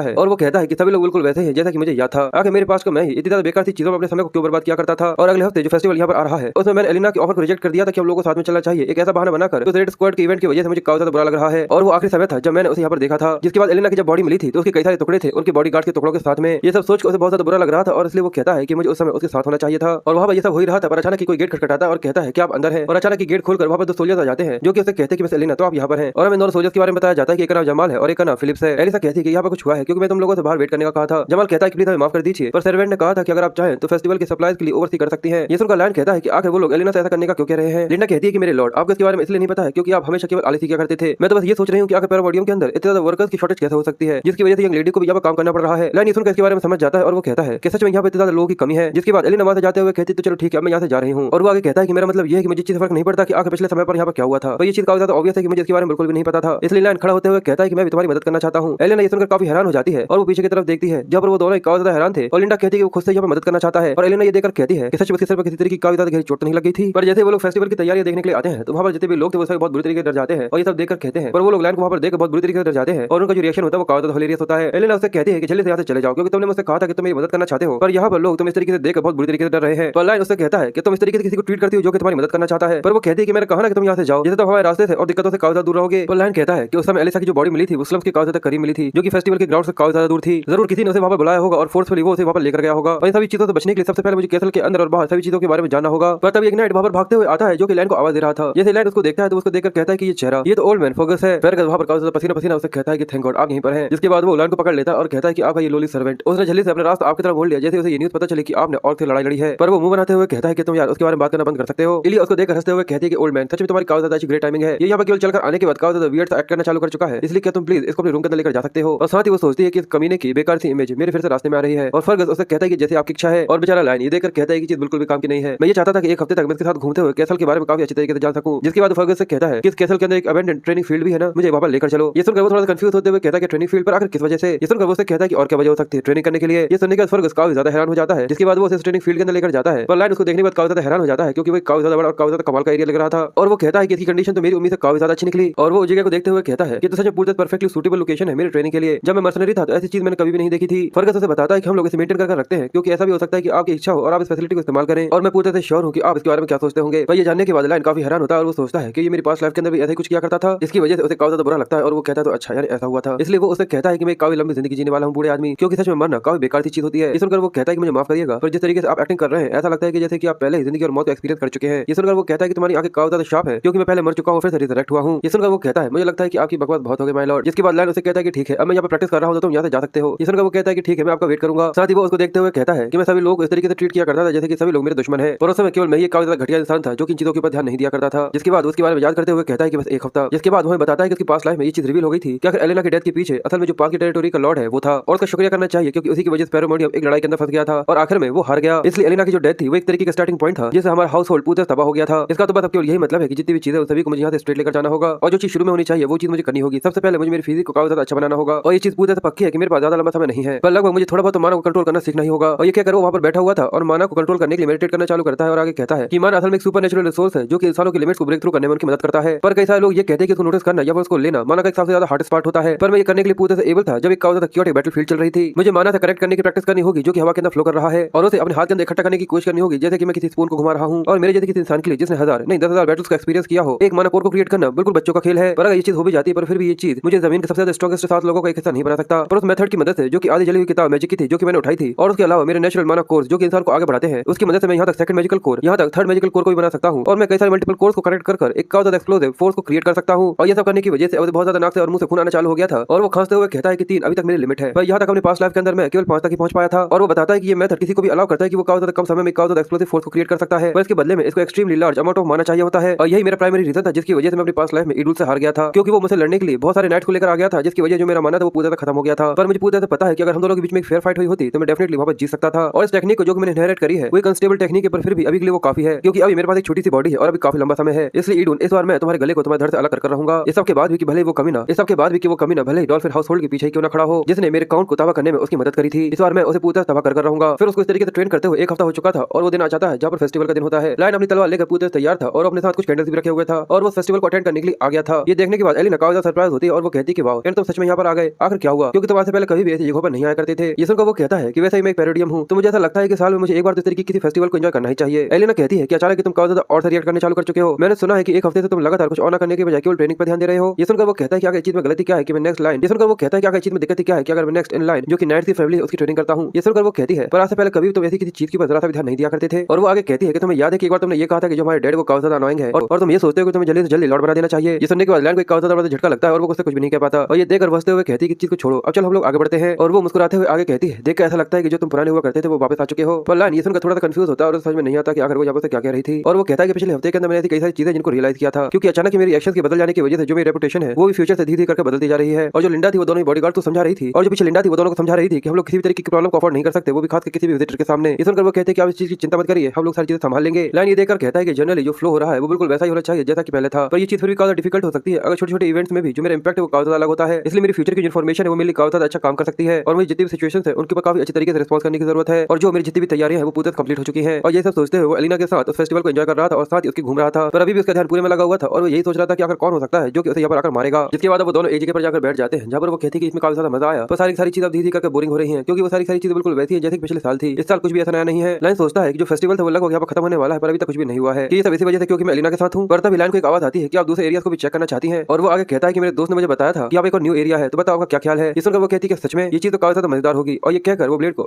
वो लाइन को वहीं पर छोड़कर वहां से जाने लग जाती है। और लाइन ये देखकर समझ जाता है और वो कहता है अच्छा यानी वो तुम दोनों हो जिसने हमारे परिवार को यहाँ पर धोखा दिया है, और ये कोई और नहीं जमाल और फिलिप्स थे। जिसके बाद वो आगे कहता है कि एलिना के स्कॉट नाइट्स जिसका नाम जमाल और फिलिप्स है, ये एलिना के सबसे ट्रस्टफुल नाइट्स हैं, क्योंकि ये एलिना की रक्षा तब से कर रहे हैं जब से वो एक छोटी सी बच्ची थी। और ये चीज मैं काफी अच्छे तरीके से जानता हूँ कि अपनी पास्ट लाइफ में एलिना की रक्षा करने के लिए कई सारे खून भी किए थे, पर इस बार यानी ये दोनों हैं जिनने हमारे परिवार को यहाँ पर धोखा दिया है। अब वो चारों के चार उस जगह पर जाते हैं जहाँ पर जमाल उससे कहता है कि हम लोग यहाँ पर आ चुके हैं, पर वहाँ पर देखने में कुछ भी नहीं लग रहा था। पूरी जगह पूरी सुनसान थी और पूरे में ऐसा लग रहा था कि जैसे कि कोई परिंदा भी नहीं आ रहा हो। ये देखने के बाद एलिना का मूड पूरी खराब हो जाता है और वो कहती है कि आखिर ये क्या है, यहाँ पर तो कुछ भी नहीं है, क्या तुम पूरे से श्योर हो कि गंदी सी जगह पर कोई परफॉर्मेंस होने वाली है। वो कहता है कि मुझे ऐसा लगता है कि अभी तक जो तैयारियां है वो पूरी नहीं हुई है, पर मुझे ऐसा लगता है कि लोग जल्दी यहाँ पर आना चालू हो जाएंगे। पर एलिसा को बहुत ज्यादा गुस्सा आता है और वो कहता है कि मुझे हटाओ मत, क्या तुम्हें सच में ऐसा लगता है कि बेकार सी जगह पर कोई परफॉर्मेंस हो सकती है। पर लाइन आसपास देखते हुए कहता है कि जैसा मुझे लगा था, एक नजर में देखने में तो ऐसा लगता है कि ये बेकार सी एक स्ट्रीट है जहाँ पर कोई भी नहीं आता, पर अगर कोई यहाँ पर पड़े हुए ब्लॉक्स को देखता है तो जो उनकी प्लेसमेंट वो इस तरीके से है कि यहाँ पर जितने भी रूट्स है उन सभी को यहाँ पर ब्लॉक किया जा सके। इसका मतलब तो यही है कि उन लोगों ने एडवांस में इस चीज की पूरी तैयारी कर रखी है। वो ये सब सोच रहा था, पर तभी एलिसा उसका हाथ पकड़ते हुए उससे कहती है कि बिग ब्रदर चलो यहाँ से चलते हैं। जमाल उसको रोकने की कोशिश करता है और कहता है कि अगर हम लोग यहाँ पर आ गए हैं तो क्यों ना हम लोग शो देख ले। पर वो कहती है कि मुझे इस चीज की कोई भी दिक्कत नहीं, मैं अपने पैलेस के अंदर जाकर इस चीज का कोई भी कभी शो देख सकती हूँ। पर लाइन उससे कहता है कि अगर तुम किसी तरीके की वर्कआउट करती हो आखिर तुम इतनी स्ट्रॉन्ग कैसे हो सकती हो। ये सुनकर उसे काफी ज्यादा गुस्सा आ रहा था, पर अचानक फिलिप्स उसके सामने आ जाता है जो कि उसे कहता है कि यंग लेडी चलो हम लोग थोड़ा सा और यहाँ पर वेट कर लेते हैं। और वो देखने में काफी ज्यादा खतरनाक लग रहा था। ये देखने की वजह से एलिसा थोड़ी सी घबरा जाती है और वो फिलिप्स से कहती है कि अगर तुम ये क्या कर रहे हो, अगर अचानक तुम इस तरीके से एक्टिंग क्यों करने लगे हो, अगर तुम लोगों के साथ यहाँ पर क्या हुआ है। जमाल ये देखकर उससे कहता है कि हम लोग यहाँ पर बिल्कुल भी नहीं चाहते थे कि आपको डरा दिया जाए, ये तो बस एक काफी ज्यादा रीजनेबल रिक्वेस्ट है जो कि हमारे पास आई थी, और वो भी यहाँ पर काफी ज्यादा खतरनाक सा लगने लगा था। ये देखकर वो काफी ज्यादा घबराते हुए कहती है कि एक रिक्वेस्ट। जिसके बाद वो नोटिस करती है कि वहाँ पर कोई और भी आ रहा है और हमें दिखाया जाता है कि वहाँ पर 3 लोग और आ रहे थे जो कि देखने में काफी ज्यादा सुखी से हैं। और उनका जो बॉस होता है जिसने हेड पहनी हुई थी वो ये देखकर कहता है कि जैसा मुझे लगा था तुमने जो यहाँ पर काम किया है वो काफी ज्यादा क्लियर है और इसका नाम फ्रैंक है, पर इसके बारे में हमें ये नहीं पता चलता कि आगे इसकी लेवल क्या है और आखिर असल में इसका जो ऑक्यूपेशन है वो क्या है। जमाल आगे आते हुए कहता है कि बिल्कुल हम लोग यंग लेडी को यहाँ पर लेकर आ गए जैसा कि हम लोगों ने प्रॉमिस किया था, तो जो हमारी डील है वो यहाँ पर खत्म होती है। पर वहीं फ्रैंक नोटिस करता है और कहता है कि ये पैरामोडियम का एल्डर सिस्टर नहीं है, पर मुझे ऐसा याद नहीं है कि मैंने इसको भी यहाँ पर लाने की कोई रिक्वेस्ट करी थी। ये सुनकर जमाल काफी ज्यादा क्रीपी से वे में कहता है कि मैं ये तुम्हें बिल्कुल फ्री में देता हूँ, ये हम लोगों को बेवकूफों की तरह फॉलो करते हुए यहाँ पर आ गया, इसके बारे में बिल्कुल भी ना जानते हुए कि ये उसकी खबर बनने वाली है। पर लाइन उससे कहता है तो जमाल तुम लोगों ने हमें यहाँ पर भेज दिया है, पर क्या तुम्हें सच में ऐसा लगता है कि तुम इस आसानी से यहाँ से निकल सकते हो। ये सुनकर वो थोड़ा सा कंफ्यूज था और हंसते हुए कहता है क्यों ना तुम सबसे पहले खुद की चिंता करना चालू करो, क्योंकि हम लोगों को तो बस इस जगह से काफी दूर भाग जाना है। हम लोग तो बस यहाँ पर फंसे हुए थे और काफी ज्यादा परेशान हो गए थे इस इंपोस्टर सी लैंड के अंदर जो कि अब जल्दी ही बारबेरियंस के द्वारा टॉर्मेंटेड होने वाली है। और मैं पूरे से श्योर हूँ ऐसे कई सारे लोग होंगे जो कि पैरामोडियम को हमारे साथ यहाँ से छोड़कर जाने वाले हो। क्यों तुम्हें ऐसा नहीं लगता। पर वो अपनी बात पूरी कर पाता उससे पहले लाइन अपनी तलवार लेता है और उसके गले से लेकर उसकी कमर तक एक काफी ज्यादा गहरा कट लगाता है जिसकी वजह से वो यहाँ पर कट गया था। उसे भी इस चीज का एहसास होने में काफी ज्यादा लंबा समय लगा था, पर फिर खून की उल्टी के साथ वो वहाँ पर गिर जाता है। ये देखने के बाद फिलिप्स और एलिना भी काफी ज्यादा हैरान हो गए थे और साथ ही फ्रैंक भी। और ब्लेड आगे कहता है कि पर लगभग तुम लोगों को यहाँ पर हम लोगों को बेचना तो नहीं चाहिए था, क्यों तुम्हें ऐसा नहीं लगता। और ये कहकर वो माना को रिलीज करते हुए फिलिप्स को देख रहा था। ये देखकर वो काफी ज्यादा घबराते हुए जल्दी से एलिना को पकड़ लेता है और गुस्से में कहता है कि जमाल काफी ज्यादा बड़ा बेवकूफ था, पर आखिर एक नाइट इतनी ज्यादा आसानी से इस तरीके से कैसे हार सकता है। और ये कहकर वो अपनी तलवार को निकालने ही वाला होता है, पर तभी लाइन अपनी तलवार को लेकर उसके सिर पर दे मारता है और माना की वजह से और इतने गहरे अटैक की वजह से वो भी यहाँ पर मरते हुए कहता है कि पर ये चीज पूरी तरह नामुमकिन है। जिसके बाद वो वहाँ पर गिर गया था और लाइन ने एलिना को यहाँ पर बचा लिया था। पर फ्रैंक के साथ आए हुए वो दोनों साथी काफी हैरान होते हैं और कहते हैं कि तुम पूरी तरह से श्योर हो कि ये पैरामोडियम का एल्डर सन ही है। दूसरा कहता है कि मैंने ये सुना था कि उसको कभी भी किसी रियल कॉम्बैट का एक्सपीरियंस नहीं है, तो आखिर उसने ऐसा कैसे किया। और फ्रैंक उसको देखते हुए कहता है कि अगर मैं उसके अपीयरेंस से जज करूं तो मुझे लगता है कि मैं कोई गलती नहीं कर रहा हूं। उसके बाद भी उसने दोनों को हरा दिया, 2 नाइट्स को इसने कितना जल्दी मार दिया और उसने अपने अटैक्स के अंदर माना माना का इस्तेमाल किया था। एलिना बहुत बुरी तरीके से घबराते हुए कपकपाते हुए लाइन से कहते कि बड़े भाई आखिर यहाँ पर क्या हो रहा है, पर लाइन को भी ऐसा लगता है कि एलिसा को यहाँ पर कुछ भी नहीं देखना चाहिए, इसलिए वो उसके आगे कुछ बोल पाती इससे पहले ही लाइन उसके गले पे एक चॉप मारता है, जिसकी वजह से एलिना यहाँ पे बेहोश हो गई थी और वो उसे पकड़ते हुए कहता है कि तुम्हें थोड़ा सा आराम करना चाहिए और वो उसे जमीन पर लिटा देता है। और फ्रैंक ये देखकर कहता है कि तुम्हारा बहुत बहुत शुक्रिया क्योंकि तुमने हमारा काम कर दिया है, पेरिबोडियम के एल्डेस्ट सन और तुम उससे कहा था अलग हो जिसके बारे में मैंने सुना था, और हम लोग वैसे भी उन दोनों को यहाँ पर खत्म करने के बारे में सोच रहे थे, और क्या तुम अभी तक अपनी ट्रू स्किल्स को यहाँ पर छुपा कर रखे हुए थे। पर लाइन उससे कहता है इस चीज से आखिर तुम्हें क्या फर्क पड़ता है। साथ ही वो उन तीनों को देखता है कि यहाँ पर 3 लोग हैं, जो दोनों उसके आजू बाजू के हैं वो लोग तो कुछ भी नहीं है, पर जो बीच का है उसके अंदर काफी ज्यादा अमाउंट में माना निकल रहा है, वो एक अलग डिफरेंट लेवल पर है, इसलिए वो जितने ज्यादा जल्दी हो सके इसे यहाँ पर खत्म करना होगा। और ये कहकर वो अपने माना से थ्रेड बनाना चालू कर देता है, और साथ ही वो फ्रैंक से पूछता है कि मेरा तुमसे केवल एक ही सवाल है कि आखिर तुमसे इस चीज की रिक्वेस्ट किसने करी थी। और फ्रैंक आगे बढ़ते हुए कहता है कि एक मरे हुए इंसान को ये सब जानने की जरूरत है। तो लाइन आगे बढ़ते हुए कहता है कि मुझे लगा ही था कि तुम इतनी आसानी से इस चीज के बारे में नहीं बताओगे, चाहे कुछ क्यों ना हो जाए, पर तुम जल्दी सारी चीजें मुझे बता दोगे, इसलिए चीजें ज्यादा फर्क नहीं पड़ता। और ये कहते हुए अपने माना को रिलीज कर रहा था जो कि काफी ज्यादा ओपी है। फ्रैंक के पीछे खड़ा हुआ आदमी उससे कहता है कि हम इसके हेड को भी सर्व करना चाहिए, पर वो कहता है कि नहीं, इसे जिंदा पकड़ो और इसकी शरीर की हर एक हड्डी तोड़ दो, जैसे ये बिल्कुल मदद तो नहीं कर पाए पर पूरी तरह पागल हो जाए। उसे इतना दर्द होना चाहिए कि इसकी जो आवाज वो भी सुनने में काफी ज्यादा खूबसूरत लगे। और ये सुनते ही जो उसके दोनों आदमी होते हैं वो लाइन के ऊपर हमला करने के लिए आगे बढ़ जाते हैं। लाइन ये देखकर जल्दी से अपने पास जो पॉकेट में उसे कैंडल रखी हुई थी वो उसके ऊपर फेंकता है। ये देखकर वो दोनों थोड़े से कंफ्यूज हो जाते हैं और वो कहता है कि फायर क्रैकर है, पर अचानक लाइन उसे बीच में से काटते हुए उस आदमी के सिर के ऊपर भी चीरा लगाता है, जिसकी वजह से वहां पर एक काफी ज्यादा गहरा कट लग गया था और वो यहाँ पर मारा जाता है। दूसरा ये देखकर कहता है कि ये तो एक काफी ज्यादा घटिया सी ट्रिक है, और ये कहकर वो जैसे लाइन के ऊपर हमला करता है पर वो पीछे से अपनी तलवार को घुमाते हुए उसे ब्लॉक कर लेता है, जिसके बाद अपने हाथ को फोल्ड करते हुए उसकी तलवार को यहाँ पर पकड़ लेता है। ये देखकर वो आदमी काफी हैरान हो गया था और इसकी वजह से जो उसकी तलवार थी वो यहाँ पर छूट जाती है, जिसके बाद लाइन केवल अपनी एक स्ट्राइक से उसके गले को भी यहाँ पर काट कर उसे भी काफी ज्यादा कमाल के तरीके से मार देता है। पर ये सब यहाँ पे ज्यादा जल्दी खत्म नहीं होने वाला था, उसे इस चीज का एहसास होता है कि उसके ऊपर काफी ज्यादा पावरफुल अटैक होने वाला है, इसी वजह से वो सही समय पर अपने आप को इस चीज से ब्लॉक कर लेता है। पर फ्रैंक भी ये देखकर थोड़ा सरप्राइज हो गया था क्योंकि लाइन ने दूसरी तलवार से उसे पीछे के पीछे यहाँ पर ब्लॉक कर लिया था। वो कहता है कि इसने इस पोजीशन के अंदर मेरे अटैक को यहाँ पर ब्लॉक कर लिया, पर ये तो एक परफेक्ट स्नेक अटैक था। जिसके बाद अब लाइन उसके ऊपर हमला करने के लिए घूमता है और जल्दी से उसके ऊपर स्ट्राइक लगाता है। पर ये देखकर फ्रैंक जल्दी से चीज से बचने की कोशिश करता है और अपने माना को अपने गले के आसपास लगा लेता है, क्योंकि इसकी वजह से उसके गले के पास कट लग गया था और जो उसका पाइप था वो यहाँ पर कटकर जमीन पर गिर गया था। पर अगले पल फिर से लाइन के ऊपर काफी गहरा अटैक होता है जिसको वो नोटिस कर लेता है और सही समय पर अपनी दोनों तलवारों का इस्तेमाल करते हुए उसे यहाँ पर ब्लॉक कर लेता है। फ्रैंक ये देखकर मुस्कुराते हुए कहता है कि मैं काफी सरप्राइज हूँ, अगर मेरे अंदर जरा सा भी माना की कमी होती अभी तक मैं यहाँ पर मर चुका होता। लाइन भी ये देखकर थोड़ा सरप्राइज था और वो कहता है कि मैंने इसके गले पर जो अटैक किया था आखिर उसने इसको यहाँ पर सर्वाइव कैसे कर लिया, कैसे ने माना को फोर्स किया जिससे वो उसके गले के आसपास हो, जिससे वो अपने डैमेज को यहाँ पर रिड्यूस कर सके। और वो लाइन के ऊपर हमला करते हुए कहता है कि मुझे चीज का जरा सा भी क्लू नहीं है कि आखिर तुमने इस उम्र के अंदर इतनी ज्यादा अजीब से सोर्समैनशिप को कहां से सीखा है, पर आज तुम यहाँ पर मरने वाले हो। और ये कहते हुए वो काफी ज्यादा क्रीपी तरीके से हंस रहा था जो कि देखने काफी ज्यादा डरावना है, क्योंकि उसने इस अटैक के अंदर काफी ज्यादा माना को इस्तेमाल किया था। और लाइन ये देखकर मुस्कुराना चालू कर देता है, जो देखकर फ्रैंक थोड़ा कंफ्यूज होते हुए कहता है कि वो यहाँ पर मुस्कुरा रहा है, क्योंकि लाइन अचानक उसकी तलवार को नीचे की तरफ सरका देता है, जिसके बाद गोल घूमते हुए अपने एक जोरदार किक उसके चेहरे पर दे मारता है। और इसका इंपैक्ट काफी ज्यादा तेज होता है क्योंकि उसने यहाँ पर उसकी माना का इस्तेमाल किया था, जिसकी वजह से वो सरकते हुए काफी ज्यादा दूर तक आ गया था, पर फिर भी उसने यहाँ पर इस चीज को मैनेज कर लिया था। और फ्रैंक मुस्कुराते हुए उससे कहता है कि मैंने तुम्हें ये बताया नहीं था कि इस तरीके का माना मेरे ऊपर बिल्कुल भी काम नहीं करेगा। पर अचानक उसे काफी ज्यादा तेज सेंसेशन महसूस होती है और वो खांसना चालू कर देता है, क्योंकि उसे यहाँ पर खून की उल्टी होने चालू हो गई थी। और वो अपने आप को इस कंडीशन में देखकर कहता है कि आखिर अभी यहाँ पर क्या हुआ, क्योंकि उसके अटैक के अंदर की जो पावर थी वो काफी डिफरेंट है। इस चीज का तो कोई सवाल ही पैदा नहीं होता कि ये मेरे एनहांसमेंट के टुकड़े टुकड़े कर सके, वो भी इसके स्किल लेवल के साथ। और लाइन का जो माना था वो चेंज हो चुका था और वो आगे बढ़ते हुए कहता है कि मैंने कभी भी ये चीज बिल्कुल भी एक्सपेक्ट नहीं करी थी कि जो एलिना की डेथ के पीछे आगे जो ट्रू कल्प्रिट है, और अब उसके माना का कलर चेंज हो गया था। और वो आगे बढ़ते हुए कहता है कि मैंने कभी भी ये चीज एक्सपेक्ट नहीं करी थी कि एलिना की डेथ के पीछे जो ट्रू कल्प्रिट है वो तुम होगे। और उसने यहाँ पर अपने तीनों माना कोर्स को ओपन कर लिया था, जिसकी वजह से उसके अंदर काफी ज्यादा इंटेंस माना रिलीज हो रहा था। और वो काफी ज्यादा गुस्से में फ्रैंक से कहता है इसलिए अपने आप को तैयार कर लो क्योंकि तुम यहाँ पर मरने वाले हो। फ्रैंक उसको इस तरीके से बढ़ता हुआ देखकर काफी घबरा गया था और वो कहता है क्या आगे से अपने मानो को इतना ज्यादा तेजी से कैसे बढ़ा लिया। लाइन उसके ऊपर अपनी दोनों तलवारों से अटैक करता है, जो देखकर वो काफी ज्यादा शॉक हो गया था और वो कहता है कि काफी ज्यादा फास्ट है, जिसके बाद उन दोनों की तलवारें टकराती है और लाइन काफी ज्यादा तेजी से लगातार उसके ऊपर हमले पर हमले किया जा रहा होता है। फ्रैंक उसे ब्लॉक करने की कोशिश कर रहा था पर उसे इस चीज में काफी ज्यादा दिक्कत आ रही थी और इसकी वजह से उसे काफी ज्यादा तकलीफ भी हो रही थी, क्योंकि लाइन के अटैक पहले से काफी ज्यादा हैवी और काफी ज्यादा पावरफुल हो गए थे। इसकी वजह से उसके हाथ कपकपाने चालू हो गए थे और फ्रैंक कहता है कि ये चीज पूरी तरह से इम्पॉसिबल है, मेरे हाथ पूरी तरह से नम हो गए हैं इसके स्ट्राइक्स को ब्लॉक करते करते, क्योंकि चीज फर्क नहीं पड़ता कि एक इंसान कितने ज्यादा माना को ड्रॉ कर सकता है, पर फिर भी उसकी एक लिमिट होती है। मैंने कभी भी ऐसे किसी मेथड के बारे में नहीं सुना जो कि माना को इतने ज्यादा तेजी से इंक्रीज कर सके। ये तो बिल्कुल ऐसा है जैसे कि ये कोई दूसरे इंसान के अंदर ही बदल गया हो। और अब लाइन फिर से अपनी तलवार को जोर से घुमाते हुए उसकी तलवार के ऊपर जैसे हिट करता है, फ्रैंक की तलवार के यहाँ पर टुकड़े टुकड़े हो जाते हैं और साथ ही उसके ऊपर काफी ज्यादा गहरा कट लगता है, जिसकी वजह से उसके अंदर तो खून आना चालू हो गया था और अब वो इस दर्द को बिल्कुल भी नहीं सह पाता। जिसके बाद लाइन फिर से उसके ऊपर एक दूसरा अटैक करता है और अपनी तलवार को उसकी छाती के आर पार ले जाता है। इसकी वजह से फ्रैंक काफी ज्यादा दर्द में किरराते हुए जैसे खून की उल्टी करता है, पर तभी लाइन अपने हाथ को उसके गले के ऊपर रखकर उसे यहाँ पर पकड़ लेता है और उसे यहाँ पर गिरने नहीं देता। और आखिर में उससे कहता है कि ये हमारी आखिरी कन्वर्सेशन है तुम्हारे यहाँ पर मरने से पहले, तो मुझे बताओ कि आखिर रिक्वेस्ट के पीछे कौन है। और फ्रैंक अपने पास एक हिडन ब्लेड निकालते हुए कहता है कि मैं आसानी से यहाँ पर नहीं मरने वाला, मैं कम से कम पैरामोडियम की लेडी को अपने साथ लेकर जाऊंगा। इसलिए वो उस ब्लेड को उसकी तरफ फेंकते हुए कहता है कि मरो, पर जैसे वो ऐसा कुछ कर पाता उससे पहले लाइन कई सारे थ्रेड के साथ उसे यहाँ पर पकड़ लेता है। ये देखकर और भी ज्यादा कंफ्यूज हो गया था और लाइन उससे कहता है चलो क्यों ना हम लोग यहाँ पे एक डील करते हैं, तुम यहाँ पे बेकार की कोशिश करना बंद करो, मेरे क्वेश्चन के आंसर दो, जिसके बाद मैं अपनी तलवार को तुम्हारे शरीर से बाहर निकाल दूंगा और तुम्हें यहाँ पर छोड़ दूंगा। वो अभी भी चीज काफी ज्यादा शौक था कि उसने यहाँ पर माना का इस्तेमाल करते हुए कई सारे थ्रेड्स बना ली थी, जिसकी वजह से वो यहाँ पर मूवी नहीं कर पा रहा था। पर आखिर वो ऐसा कैसे कर सकता है। पर उसे याद आता है कि लड़ाई की शुरुआत में ही लाइन ने कई सारे थ्रेड्स बना लिए थे और लाइन उसे आगे कहता है कि मैं पूरे तरह से श्योर हूं कि तुम्हारे ऐसे कई सारे लोग होंगे जिन्हें तुम्हें ये बताया होगा कि आखिर पिच को आगे किस तरीके से रखा जाता है। पर क्या तुम्हें ऐसा लगता है कि जो मैटर है वो और भी ज्यादा खराब हो जाएंगे अगर मैं तुम्हारे माना कोर को यहाँ पर तबाह कर देता हूं। और ये कहकर वो अपनी तलवार के अंदर माना को पोर करते हुए उसके माना कोर को डिस्ट्रॉय करने लगता है। ये देखकर फ्रैंक काफी हैरान हो जाता है और घबरा कर जोर से चिल्लाना चालू कर देता है, क्योंकि उसे महसूस होता है कि जो उसका माना कोर था वो यहाँ पर तबाह हो रहा है। और वो इस चीज का एहसास लेते हुए कहता है कि जो मेरा माना है वो धीरे करके शटर हो रहा है। इसी वजह से फ्रैंक काफी ज्यादा गुस्से में चिल्लाते हुए कहता है कि तुम्हारा दिमाग पूरा खराब हो चुका है, अगर तुमने एक भी गलत मूव लिया तो इसकी वजह से फ्लो बैक होगा और जो माना है वो ज्यादा तेजी से फटेगा, इसकी वजह से पूरा एरिया है वो पूरा खत्म हो जाएगा। या तुम यहाँ पर प्लान कर रहे हो जैसे सभी के सब यहाँ पर खत्म हो जाए। लाइन उससे कहता है कि ये चीज केवल लोगों के ऊपर है जिनको इसके बारे में बिल्कुल भी आइडिया नहीं है, पर मैं ऐसा कर सकता हूँ। ये सुनकर वो काफी हैरान हो गया था और उसका जो माना था वो धीरे करके शरीर के अंदर फ्लो करना चालू हो जाता है, और उसे एहसास था कि वो यहाँ पर बिल्कुल भी झूठ नहीं बोल रहा है, मैं यहाँ पर मरने वाला हूँ। और उसे लायन की आंखों में यहाँ पर मौत दिखाई दे रही थी, इसलिए वो बहुत बुरी तरीके से घबरा कर चिल्लाते हुए बताता है कि वो काउंट डिस्मोन था। काउंट डिस्मोन उन लोगों ने यहाँ पर रिक्वेस्ट किया था, उसने कहा था कि वो प्रीटेक्स्ट करना चाहता है जिससे वो पैरामोडियम और डिग्रेस फैमिली के साथ यहाँ पे एक जंग को शुरू कर सके। लायन ये सुनकर कहता है तो अच्छा, यानी डिस्मोन फैमिली है, और वो हमें बताता है कि उसकी पास्ट लाइफ के अंदर काउंट अंडरग्राउंड काम किया गया था, जो कि फैमिली और एलाइड के लिए, जो कि ड्यूकल फैमिली है, उसके लिए छोड़ दिया गया था। ड्यूक डॉल्फिन आखिर उसकी हिम्मत भी कहते हैं कि उसने इस तरीके से ओपरेशन स्टेट का इस्तेमाल करते हुए, और ये चीज पूरे से बकवास है क्योंकि ये साइन के पूरे से पीछे का है, इसलिए वो फ्रैंक से कहता है तो अच्छा, यही वजह जिसकी वजह से तुम एलिना को यहाँ पर मारना चाहते थे। इसलिए ये सुनकर वो कहता है कि हाँ, तुमने बिल्कुल सही कहा। ये सुनते ही लायन अपनी तलवार को उसके शरीर की पूरी तरह से आर पार कर देता है। इसकी वजह से फ्रैंक काफी ज्यादा हैरान हो गया था क्योंकि उसे बहुत बुरी तरीके से दर्द हो रहा था, और वो उसे कहता है कि अगर तुमने यहाँ पे क्या किया, ये चीज काफी ज्यादा अलग है जो कि तुमने शुरुआत में कहा था। वो कहता है कि चीज से क्या फर्क पड़ता है, तुमने तुम्हारे समय में ऐसे कई सारे लोगों को मारा है, तो जब तुम्हारी बारी आ रही है तो अगर तुम इतना ज्यादा क्यों डर रहे हो। और अचानक फ्रैंक यहाँ पर हंसना चालू कर देता है और कहता है कि अगर तुम मुझे यहाँ पर मार भी देते हो तब भी कोई चीज यहाँ पर नहीं बदलने वाली, क्योंकि मैं डिस्ग्रेस फैमिली के साथ पहले ही सब कुछ खत्म कर चुका हूँ। और क्या तुम्हें ऐसा लगता है कि कोई भी इंसान तुम्हारे जैसे किसी बच्चे की यहाँ पे बात सुनने वाला है? पैरामोडियम इस लड़ाई की वजह से यहाँ पे पूरी तरह खत्म हो जाएगा। और अचानक लायन उसके मुंह पर हाथ रख देता है और उसे कहता है कि मैं तुमसे यहाँ पे कुछ कहना चाहता हूँ, तो कान खोलकर सुनो। मैं मरने के बाद फिर से मैंने जन्म लिया है, इसलिए इस बार ये चीज बिल्कुल ही अलग होने वाली है। और ये कहकर वो अपनी तलवार को और ज्यादा धसाते हुए घुमाता है, जिसकी वजह से फ्रैंक का माना कोर यहाँ पर तबाह हो जाता है, और हमें आसमान में वो किसी फायर क्रैकर की तरह उड़ते हुए दिखाते हैं, जो कि वहाँ पर फटता है किसी फायर क्रैकर की तरह, और फ्रैंक यहाँ पर खत्म हो जाता है। पर फ्रैंक के और उसके बाकी जितने भी साथी थे उन सभी के यहाँ पर मर जाने के बाद लायन यहाँ पर काफी ज्यादा बुरी तरीके से थका हुआ था और लंबी लंबी सांसें ले रहा था, और वो केवल इलिया को ही देख रहा था जो कि यहाँ पर गहरी नींद में सोई हुई है, और से यहाँ पर एक खरोच तक नहीं आई है। जिसके बाद वो अपनी तलवार को वहीं पर गिरा देता है और एक लंबी सी सुकून की सांस लेता है क्योंकि उसने यहाँ पर अपनी बहन को बचा लिया था। पर अचानक उसे काफी ज्यादा दर्द महसूस होता है, और अचानक वो वहाँ पर बैठकर खून की उल्टियां करना चालू कर देता है। एक साथ 3 माना कोर्स को एक्सप्लोर करना ये चीज तब कोई भी दिक्कत नहीं दिया करता था जब एक मर्सनरी किंग था, पर मैं इस तरीके से यहाँ पर बिल्कुल भी नहीं गिर सकता। जिसके बाद वो सामने के गेट के ऊपर लात मारता है, जिसके अंदर वो देखता है कि वहाँ पर 2 डेड बॉडीज पड़ी हुई थी, और वो उनको देखते हुए कहता है कि मेरी प्रीवियस लाइफ के अंदर यहाँ पर एलिसा की बॉडी के साथ उन्होंने 2 बॉडीज को और यहाँ पर देखा था, और जैसा कि उस कमीने ने थोड़ी देर पहले मुझसे कहा था ये डिसग्रेड का सन है। देखकर लगता है कि उसने उसे उसके एस्कॉर्ट नाइट के साथ यहाँ पर मार डाला था, और अच्छा उसने इस तरीके से इन्हें यहाँ पर साइलेंट कर दिया था। जिसके बाद उसने एलिसा के किलर्स का उनके ऊपर फ्रेम लगा दिया था, यानी इनके ऊपर आरोप लगा दिया था। और जैसे ये रिवील हुआ था कि अब ये एक लड़ाई होने वाली है, पर इस बार मुझे यहाँ पर जितने भी एविडेंस हैं सभी को यहाँ पर इरेज करना होगा, इसलिए वो अपने फायर क्रैकर को निकालकर पूरी की पूरी जगह में आग लगा देता है, और कहता है कि इस बार मैं इन चीजों को बिल्कुल भी वैसे जाने नहीं दे सकता। और फिर एलिसा को पीठ पर उठाकर उन सभी को वहीं पर छोड़कर अपने घर के लिए निकल जाता है, और हमें दूर से एक पेड़ पर एक आदमी दिखाते हैं जो कि दूर से ये सब देख रहा था। जिसके बाद वो अचानक वहां से ये सब देखकर गायब हो जाता है। फिर सीन शिफ्ट होता है और आवाज आती है कि ये काफी ज्यादा बड़ा फेलियर था, हमने हमारे वैन गार्ड्स को भेजा था, वो भी फ्रैंक के साथ जो कि हमारे पास सबसे ज्यादा बेस्ट थे। उसके बाद भी तुम एक लड़की को यहाँ तक लेकर नहीं आ पाए, और ऐसे कई सारे लोग होते हैं जो कि सर्कल में बैठे हुए उस आदमी को घेर कर उससे काफी ज्यादा शिकायत कर रहे थे। क्या तुमने अपना गार्ड डाउन कर दिया था क्योंकि तुम्हें ये लगा था कि ये काफी ज्यादा आसान काम है? ये सुनकर वो आदमी कपाते हुए कहता है कि ऐसा नहीं था, असल में ये सब लाइन पैरामोडियम की वजह से हुआ है। वो सब लाइन का नाम सुनकर कहते हैं कि वो यूजलेस ब्रेट जो कि नॉर्थ से है, और उन लोगों में से एक आदमी चलाते हुए कहता है कि मैं पूरे से श्योर हूं कि जो लाइन है वो एक यूजलेस पीस ऑफ शिट है। क्या तुम यहाँ पर बहाने बनाने की कोशिश कर रहे हो? क्या तुम उसका इस्तेमाल करके यहाँ पर बहाने बनाने की कोशिश कर रहे हो? पर बाद में लोगों को बताता है, पर बाद में उन्हें बताता है कि उस इन्फॉर्मेशन और रूमर्स काफी ज्यादा अलग है जो कि हम लोगों ने अब तक उसके बारे में सुने हुए हैं, और उसको सब काफी अच्छे तरीके से याद था कि उसने लाइन को किस तरीके से वहाँ पर लड़ता हुआ देखा था, क्योंकि वो पेड़ पे ये सब देख रहा था, और वहाँ पर लाइन की आंखों में मौत दिखाई दे रही थी, और उसने काफी औसम तरीके से उस आदमी को वहाँ पर मार डाला था, जिसकी वजह से वो देख और भी ज्यादा हैरान था। जिसके बाद वो अपनी बहन को वहाँ से लेकर चला गया था, और वो सारी स्टोरी उन लोगों को बताते हुए वो कहता है कि वो जैसा हम लोगों को बताया गया था उसे पूरा एक अलग इंसान बन चुका है, पर साथ ही हम लोगों ने डिग्रेस फैमिली के साथ वो सब कर दिया है जो कि हम लोगों को करना चाहिए था, इसलिए हम लोग टेरिटोरियल वॉर को यहाँ पर स्टार्ट करवा सकते हैं, प्लीज मुझे एक और मौका दीजिए। पर वो लोग उसे कहते हैं बकवास बंद करो, क्योंकि यहाँ तक तुम एक बच्चे की तक इन्फॉर्मेशन सही से लेने में कामयाब नहीं हो पाए। क्या तुम इसके बारे में पता भी है कि हम लोग इसकी वजह से कितनी सारी चीजों का सामना करना पड़ेगा? तुम यहाँ तक कितने ज्यादा आसान सा मिशन तक कंप्लीट नहीं कर पाए, उसके बाद तो फिर से एक और चांस मांग रहे हो, और इसी वजह से वो लोग काफी गुस्से में उस आदमी को यहाँ पर खत्म करने का कहते हैं। पर उन लोगों के सामने जो कि सबसे ऊपर बैठा हुआ था वो कहता है कि काफी ज्यादा शोर हो रहा है। ये सुनकर सभी लोग काफी ज्यादा शांत हो जाते हैं, और वो कहता है कि हाँ, पर आखिर तुम यहाँ पर किस तरीके का मौका चाहते हो? वो आदमी चलाते हुए बताता है कि मैं यहाँ पर लाइन को मारने के बारे में कह रहा हूँ। वो आदमी उससे पूछता है कि आखिर तुम ऐसा कैसे करोगे? तो वो क्लो वाला आदमी कहता है कि मैं एक ड्यूल करवाऊंगा जो कि नेचुरली होगा, और ऐसा कुछ है जो कि मेरे दिमाग में चल रहा है। ये सुनकर वो लोग कंफ्यूज थे और कहते हैं कि किसके साथ? तो वो कहता है कि उसका नाम केनी लोक्स है, वो उसकी सोर्समैनशिप की स्ट्रेंथ के लिए काफी ज्यादा फेमस है। डेस्परेट उसकी जो यंग है वो काफी ज्यादा छोटी, पर फिर भी उसकी स्ट्रेंथ है वो काफी ज्यादा खतरनाक है, और वो काफी ज्यादा लोगों से ताकतवर है। और मैं काफी ज्यादा कॉन्फिडेंस के साथ आप लोगों से ये कह सकता हूँ कि वहाँ पे ऐसा कोई भी नहीं नॉर्थ में जो कि उसकी स्ट्रेंथ का सामना कर सके। और इसके अलावा जो केनी है वो लाइन का एक कजिन भी है, इसलिए मैं पूरे से श्योर हूँ कि हम लोगों को मिलाने में ज्यादा फोर्स भी नहीं करना पड़ेगा। ये सुनकर सभी लोग पूरे से शांत हो जाते हैं, और बाद में इसी के बारे में सोचते हुए कहता है कि अगर तुम एक और बार फेल हो गए तो उसके बाद तुम्हें कोई भी अगला मौका नहीं मिलेगा। और वो चिल्लाते हुए कहता है कि मैं आपको इस बार बिल्कुल भी डिसअपॉइंटेड नहीं करूंगा। जिसके बाद हमें पैरामोडियम कैसल के ट्रेनिंग हॉल का सीन दिखाया जाता है, जब फर्गस वहाँ पर आता है और वो यंग मास्टर से कहता है कि प्लीज आप मेरे पर ध्यान दीजिए। पर तभी फर्गस वहाँ पर आता है जो कि लायन को आवाज देते हुए कुछ कहने वाला होता है, पर अचानक वो देखता है कि थ्रेड काफी तेजी से उसके करीब आ रही थी, जो देखकर वो काफी डर जाता है क्योंकि वो अचानक वहाँ पर रखी हुई तलवार को पकड़ता है, और अचानक वो उड़ते हुए लायन की तरफ जाने लगती है, और लायन उस तलवार को पकड़कर घुमाते हुए देखता है और कहता है लगता है कि ये चीज पूरी तरह ठीक है। जिसके बाद उसका ध्यान फर्गस के ऊपर जाता है, और वो उसको देखकर थोड़ा कंफ्यूज था, और वो उसे कहता है कि अगर तुम यहाँ क्या कर रहे हो? वो उससे कहता है कि मुझे माफ करिएगा, पर ऐसा लगता है कि आप आपकी ट्रेनिंग में कुछ जरूरत से ज्यादा फोकस्ड थे। पर साथ ही वो लाइन से पूछता है कि पर आखिर अभी आपने आखिर ये कैसे किया? ये सुनकर वो उससे कहता है कि ये, और वो थ्रेड दिखाता है जो कि उसने माना था बनाया हुआ था, और उसने अपनी तलवार को जकड़ा हुआ था। वो फर्गस से कहता है ये माना थ्रेड है,